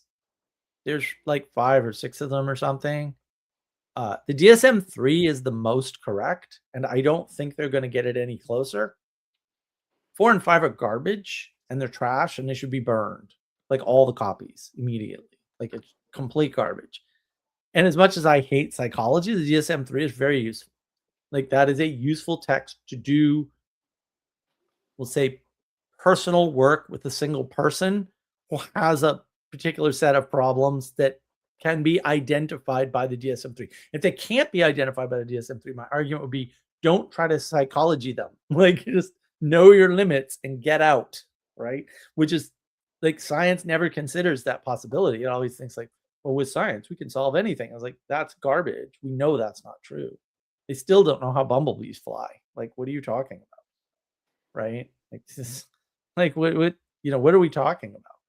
And again, that's the problem. When you assume that it encompasses everything, that's the objectivism that I'm, that this the topic of the live stream, right? That's what it is. It's this, well, object, if we just understand objects, we understand all the prime movers of the world. And it's like, you don't understand anything if you understand objects. You just have a bunch of freaking meaningless objects. And maybe their relations, which you could call relata, and maybe their qualities, which you could call qualia, right? But you didn't call them qualities, you called them properties. And then you tried to upgrade properties to qualia because you're reasoning backwards. You're doing this middle out thinking thing, which again, I have a video on, right? And like, it's just a mess. Like, it's just a mess. This is the mess that we're in, right? Abandon all that, realize, oh, wow, you know what? Before we had any of this science, actually any of it or anything like it, we built the world that enabled the science. That's just a historical chronological fact. So maybe to build a world that we have, we don't need science. That would have to necessarily be correct. Well, I don't exactly know what your criticism of qualia is, because if my understanding of qualia is correct, it's a specific thing for like mostly analytic type philosophy of mind people for subjective experience. So like I don't exactly know what you object to with regards to that. It's a garbage word that can't mean anything, and they're just trying to make a science out of qualities. Because the things that you sense about the world, not all of them, but all the important ones, are just qualities. You sense the quality of a fabric, and that informs you as to how good a fabric it is. And good, it doesn't matter what telos you use for good in that context, because the quality will actually tell you for a bunch of those values of goodness whether or not it's good, right? So you can say, is it good at being waterproof? Well, the quality will tell you that, right? Or you can ask a better question: how good is it at being waterproof? The quality will tell you that. You know what else will tell you that? Exactly nothing. And Okay, I don't understand. that's my Yeah. problem, is that no, you're just talking about qualities and you're trying to science them, so you renamed them. And now that just makes you a jerk. Like, that's it. You're complicating the language for no upgrade. There's no advantage to doing this. You're just adding jargon to the world. And I like jargon. Jargon's helpful, but also, what do we do? Like, why do we need this new term? Like, what's going on? Well, I think the specific reason for qualia in the context of like people who talk about like the mind is to criticize materialism for saying that it can't account for subjective experience. Yeah, I get that, Kirk, but then you're out of the realm of science. Now you're doing theology. Why don't you just talk to theologians instead of trying to do theology, which you have no tools for, no knowledge of, no understanding of, and are never going to put the time in because you don't believe it? Like, again, what are we doing? We're trying to science something that we know we can't science because materialism failed. Of course, materialism failed. I get that. Well known, right? The quote modern problem, the end of modernity, all this nonsense. Age of Gnosis is a better term. I'll die on that hill for sure, or at least everybody else will die trying to get me off it. Yes, the edges of materialism, of objectivism, of individualism are all showing. Like, they're not doing the thing that people claimed they would be doing, or had claimed all along they were doing. Both of those are true. And now we have a problem, right? And that problem is you keep trying to science things when you can't science any of the important things of the world, and most of the things in the world can't be scienced. Those are both true. If you want to do important work, you don't want to be involved in science. It's just that simple. You don't want to be using logic, reason, rationality, because it ain't going to get you there. That's the lesson that we're in. That's the thing that's causing all the chaos in the world, is that. Okay, that makes sense. So the problem with qualia is it's used by people who are trying to scientifically reduce quality. Yeah. And to be fair, they will call it philosophy. And I will counter with, yeah, but if you go back and you read what the ancient Greeks wrote that philosophy encompasses all of the things that we label science. Right? Because philosophy for the Greeks, for the ancient Greeks, is the bucket of ontologies. It's if you are engaged in ontologizing something, categorizing something, making categories for things, right? Distinguishing them, then you are doing a type of philosophy according to the ancient Greeks. And that's why you can't say the philosophy of science. That makes no sense. You're repeating yourself and getting all kinds of causality backwards and just ruining the world, right? And as Ixnon says, don't make up new words or new terms. Philosophy of science makes no sense. Science and philosophy are the same damn thing. It's just that philosophy is not a substitute for religion, and you're trying to make it a substitute for religion so that you can maintain logic, reason, rationality, which philosophy does do, right, as the primary way to understand the world, which you can't do, which the ancient Greeks knew and wrote about. So I don't know why we're engaged in this. Had you read the damn book, you'd know they already said no to this and justified why it will never work. This has already been written thousands of years ago. What are we doing? Okay, I mean, fair enough. If you're saying that we can't just use the tools of logic, reason, and rationality, yeah. Yeah, you can't. I mean, they're useful tools, but they have their limits. And when you use them outside those limits, and when you just wield them without realizing, yeah, starting points matter and constraints matter and your skill matters, right? The reason why Andrew Wilson beats the crap out of Destiny is because Destiny he's not good at logic, reason, and rationality, right? He thinks he is because he's better than internet retards. this is not a high bar. Right? You get a guy like Andrew Wilson who like knows his logic for whatever reason. He's just really good at it, right? He's gonna thump you because you're not that good at it. Like he'd probably thump most of the sciencey idiots because that's not that hard, unfortunately. And if you want to see that in action, again, my last released video and part 2 is coming out. Part 2 will probably be out next week. Without too much trouble. Part 2 is coming out soon, right? You can just watch me dismantle these guys. Like, I cannot, like, it just bothers me. Like, I mean, I don't lose sleep over it, thank goodness, but imagine saying, like, what evidence can we bring to people who are not swayed by evidence to change their mind? Why would you make that statement ever, even in private to somebody? Your logic is broken. Like, you're fundamentally not, like, you're not able to be logical. That is an irrational statement. Yeah. They said no to this, but we've got Ixnay, they said no to this, but we've got out of Plato's cave, so we don't have to listen to them. You know what? That might be worth doing as a video. The inherent contradiction of believing the way Plato's cave works for a scientist, because they don't realize education is what he's talking about. Like, that's the thing that's casting the images on the cave. And that, even though it's not true, the scientists act like they are in charge of education or something, which is a bunch of BS for sure. It's provably false and ridiculous. But the irony of them believing that's what they're engaged in while saying the highest value is to escape from us. You nitwits. They're all nitwits. They're all bad at logic. This is the problem. They're all bad at logic. And they're bad at logic because they don't see the constraint of context and starting point. Like, context and starting point matter a lot in logic, because logic, reason, rationality only do a consistency test. Lots of things can be consistent and wrong, like genocide, which is logical, fine, but bad, wrong, and evil at the same time, which kind of matters. I care more about the bad, wrong, and evil than the logical consistency with respect to genocide. I don't know what that makes me politically, but that is my position. It will remain my position. I don't know. I'm just telling you. That ain't changing.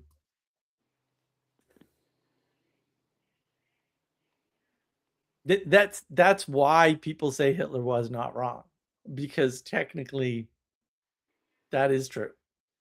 Hitler was morally wrong, but he wasn't scientifically wrong, right? And that's why they stray right into eugenics. The science idiots, whenever they try to solve a problem, straight to eugenics, baby. It usually takes them 4 or 5 minutes, and they're right there, and they never see it. That's the funny part. They never see it. They never go, oh, wait a minute, we're advocating for eugenics. It's like, but you definitely are. Why don't you know that? Yeah. And part of it's bad at logic. That's all. Well, they're terrible at it. So that's assuming you accept the is-ought distinction. But I think for Rand, her argument against the is-ought distinction is that you can say life is objectively the standard of value because life is what makes all values possible. You can't pursue values if you're dead. That doesn't resolve is-ought at all. It's just a logical, rational statement of truth that doesn't affect anything. Well, I don't agree with her argument, but like her argument's not wrong. It's just not relevant to anything. Like, of course it's true. It's the observer problem. Like, that's the irony. Like, all of these things are the same as the observer problem in physics. They're the actual same. And the fact that people don't see that, again, I'm like, you people like logic and you can't actually do any, which is fascinating to me. Like, why can't you tell when something's the same as the observer problem? And then they go, and then they have arguments about, so physics is like, we all agree that physics is a hard science and therefore not wrong or something, which fine, I'm all in, right? And then it doesn't occur to you that the observer problem means that if we're not here, the universe doesn't exist, right? That never occurs to you. You buy physics and you buy the observer problem because physics can't get around it. And real physicists are pretty clear about this. No, there's no way around that. Of course not. Don't be silly. Like, what are you talking about? Even if there was a way around it, you couldn't test it because we're here. Like, we're part of the world. Like, fair enough. Yeah, I agree. Untestable. So there can't even be a hypothesis that's contrary to the fact that the observer problem just shows up. And yet you want to have a conversation about whether or not the world exists if we're here. Obviously, you don't believe the physicists. So what are we talking? Like, why are we having these discussions? Like, you don't believe the science. What are you talking about? You want to wave science at me and then you don't believe any of it. Well, go to hell. Like, you're such a freaking intellectually dishonest piece of garbage. And I don't think it's deliberate. I think you're stupid. Because you sound stupid. Like, I don't know. Like, what other conclusion can I come to? Maybe you're an evil nihilist. I guess that's possible. So this is not an upgrade, though. I don't care if you're neutral or bad. I just want you to shut up and go away and stop being stupid, especially publicly. Be stupid in private. It's fine. I don't care. I won't even know. How could I care? Well, I guess I'm a little bit confused because Rand's whole, I mean, at least in regards to your position on this whole is ought thing, because Rand's position, as far as I can tell, is because life is the centered value, you ought to value life. So if that's the case. That's a tautology, Kirk. Like, I agree that that's true, but it's just not interesting. And that doesn't solve the is-ought gap. It just proves that there is an is-ought gap. Oh, okay, life is valuable. Should I shoot somebody in the head or not? Well, you should not. What if they're trying to kill me, Kirk? Well, unless they're trying to kill you. See? We've resolved nothing. Nothing. It's not relevant. It's true. It's just not relevant. It doesn't resolve. It doesn't tell me what to do. It may give me a baseline case for, like, don't run around killing innocent people. Okay. You can derive that any number of ways, though. Like, and right. And the altruists do this all the time. They go, you wouldn't want somebody running around killing you as an innocent person, and therefore you shouldn't kill innocent people. I'm like, that's also true. That is as valid as Ayn Rand's formula. It's just stupid and worthless. Like, who cares? Why would anybody care about these tautologies? And those are true tautologies. Not everything is, but those are tautologies. I was like, well, of course it's true. It's formulated that it can not be falsified. And therefore is not scientific, by the way, which I'm okay with, but also, what are we talking about? Like, why is this? It doesn't tell you what to do in a situation. And that's what the is-ought gap has to do with. Like, that's what's wrapped up in the is-ought gap is, for a given situation, what should you do? Or I should say, and you're here, what should you do? Those are both wrapped up in the is-ought gap. So life is valuable. How does that answer the second question, the latter question of what should I do? Well, I guess you should do things that maximize the flourishing of your life, according to Rand. We can add all the abstractions we want, but I can't take action on abstractions. I mean, again, it's tautologically true because it's just abstractions pointing to more abstractions, and you can put anything in those abstractions and they're still correct, which is great, but it doesn't tell me what to do right now or in the past or in the future. So what good is that? Well, I guess I don't know. Like, I don't know what to say. Like, if you're saying that. Okay. That's a limit, Kirk. Okay. So you're trying to listen to somebody, Ayn Rand, who, again, I'm a huge fan. Like, you should read Atlas Shrugged. You really should. I think it'd be great. Or The Fountainhead, or probably both. Right? I think it'd be great. Okay. But you need to understand that if you read them and they don't tell you what to do in your life, then you need to move on to something else because it didn't do anything. right? Like, and for me, it wasn't. It's not like reading Fountainhead and then Atlas Shrugged, led me to do anything that I wasn't already doing. But what it did was it validated what I was observing in the world, because Ayn Rand, if nothing else, is an excellent observer of the world in a certain way at a certain layer of reality that just happens to be extremely important because it's tied up in pragmatism, right? And so what Ayn Rand effectively does, whether she intends to or not, it's irrelevant, is she justifies pragmatism as a super valuable, in fact, the most valuable way to approach life. That is true. And you could argue it's tautological. I would say that's not a tautology, right? Because it requires an external validation of the ultimate validation instead of Ayn Rand's version of, we're here and therefore we're valuable, is being is good, right? And if you just use being is good as the starting axiom, you can derive everything else and you don't need anything else, assuming you can be logical, which is a big assumption, to be fair, but you don't need anything else. You don't need philosophies. You don't need Heidegger. You don't even need Plato and Aristotle. I said this years ago on The Meaning Code. I've been on Karen Wong's channel, The Meaning Code, a couple of times. I told her flat out, like, I don't understand why you need to read Plato and Aristotle. All of their work should be derivable from your own personal experience in the world. And she's like, that's why you've never read them? And I'm like, yeah, because it's all derivable. And guess what? It turns out so far, and we haven't tested everything, that, and this is one of Father Eric's favorite pastimes, right? My formulations are the same as Plato and Aristotle's. Having read almost none of it, I only read The Republic like a couple of years ago. Once. All of this stuff is derivable. You don't even need Plato and Aristotle. You don't. You need good observation skills, and those are really hard. Yeah. Especially if you're trapped in books. Like, books are going to ruin your ability to observe the world. Just wreck it. Yeah, I mean, fair enough. Maybe you're right. I find having more things to talk about from the books I read or from the things that I'm interested in. Yeah, but that can only get you so far. The thing you want to talk about is other people's experience and your own experience, because that'll get you married.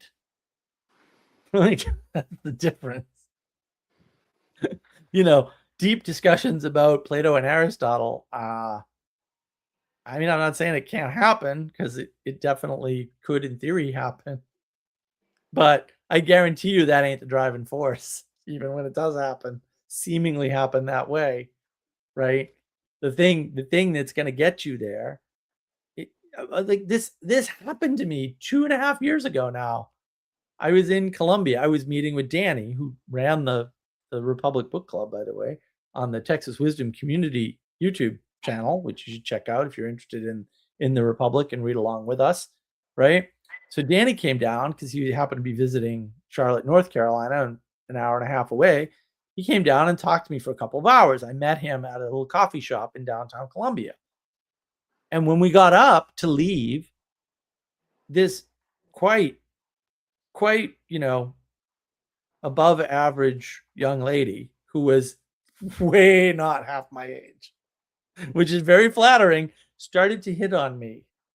Now, Danny and I were discussing deep philosophical issues. You know what she was talking about, Kirk? You have any idea? She was talking about, oh, you like cats? I like cats. Oh, you're a dog person? Oh, I have a dog too. That's what she was doing. Which, again, I was very flattered to have the attention of a beautiful young lady who was half my age. And I am French, but also I was like, man, you could get yourself in a lot of trouble here. You should just not engage with this. But it was all personal stuff. It was all about my likes, my dislikes, her likes and dislikes, what she was doing, the courses she was taking in college, and what she was going to do with that knowledge at the end, which, of course, just turned me off immediately. I'm like, no. Like, this is not a good candidate here. you know? Right. So, yeah, sure. Attracted by the philosophical discussion of me sounding super intelligent or something. But that ain't the way she was trying to make the connection. So, and you know what it takes to sort of engage with somebody about them or about you? It takes 0 books, like actually none. 0. Like you don't need any books for that. 0. It's amazing. You don't even need to spend that time. You can just learn to ask people questions. Like one thing is mirroring. I mean, Tony Robbins talks about this. A bunch of people talk about it. Tony Robbins is one of my favorite go-tos. He talks about this, right? You can just mirror people. So like if they ask you what your favorite animal is, you can answer them and then ask them back, what's your favorite animal, right? Very cheap and easy trick. Anyone can do it. Highly recommend, right? You can just you can open conversations with, interesting weather we're having, right? Like you can do that. Like that works amazingly well. And you can just ask people like things like, oh, I see you have pink shoes. Like, is pink your favorite color? Like you can do things like that. And it's amazing that if you observe people and then ask them questions about the things you observe about them, what a connection you can have with other people. And then, Okay. If life is valuable, then the most valuable next step is to meet someone you can create life with, Kirk. So we'll take Ayn Rand at her word. I don't know, man. You don't need to know any Ayn Rand to ask, a woman, any question about herself, right? But it's not in Ayn Rand because she was terrible at relationships, by the way, which is one of the critiques Nathaniel Branden makes. It is not required. And then you can make the most valuable thing of all just from that. Bang. It doesn't have to be hard. It doesn't have to involve philosophy at all, or even quote religion for that matter. Like this is really easy. And you can just do this like now. I mean, not literally now, because it's probably nighttime where you are too, but in the morning, you can just go out to a random place that's not your house and talk to people, and make connections. And that'll be super valuable. Yeah, I understand what you're saying. It's just, to me, intellectualism is the way I express my spirituality. Perhaps I should find a healthier way, but yeah. Yeah, you should. You can just talk to people. Yeah, Sally will love this, Christopher, because she used to say that all the time. It turns out you can just talk to people, right? And that's the funny part, right? So I see it's someone very on strange. Rumble. Purple, by the way, Alabama John, I don't know who that is, said he wants to talk to you right now. I don't know who he is. He's also live on Rumble. Come by when you can. All right, well, maybe I will. I don't know why this guy wants to talk. I don't know who it is. Yon God, you just want to be a high priest, but do you really want to be a high priest? Really, Kirk? Yeah. Well, there's a reason why, and I think Curtis Yarvin was one of these guys that they say like science is the priestly class now. I was like, well, yeah, it kind of is, I guess. Like, it's true. Do you want to be part of the priestly science class? I mean, is that the game you want to play? I mean, is it a good game for you? Are you good at it? Like, just go out and meet people. Like again, the quality of the job you get is going to be dependent upon who you know and not on your skills. I'm sorry, but also the best job I ever had was my buddy called me up and said, oh, I have a friend who works at Boston College and he's the CTO, the new CTO, and they think they need a DevOps person. And I went down there to sell myself and they were just like, no, we really just want to know when you can start. Like they had no interest in reading my resume or hearing my pitch at all. And I didn't know that at first. It took me a long time to figure it out. I was like, wait, what? Okay. Yeah, I can start like Monday. That's fine. Total waste of my time. I go in all prepared, and then I didn't need to be prepared at all. Completely unnecessary. So, all right, Kirk. Okay. You got any parting thoughts? Because I'm going to close this down. And No, Yeah. just good night. Remember, go to church or synagogue and talk to people, and remember that materialist, individualist modernism is not your path to salvation. well So, done, Kirk. You're getting much better. I'm super happy. okay. I Peace. appreciate it. All right, join me next week. I think I'm doing materialism next week. That's gonna be number 2 in this throuple here that we're doing. Man, I Okay. miss Severance. Too bad. And just remember, the world needs you, so be better. And Yeah. the reason to be better is because the world needs you. And if you're better, it'll make the world better. So if you want the world to be better, all you have to do is make you better. Yeah. And have a great week, everybody. We'll see how it goes. I hope this was helpful. And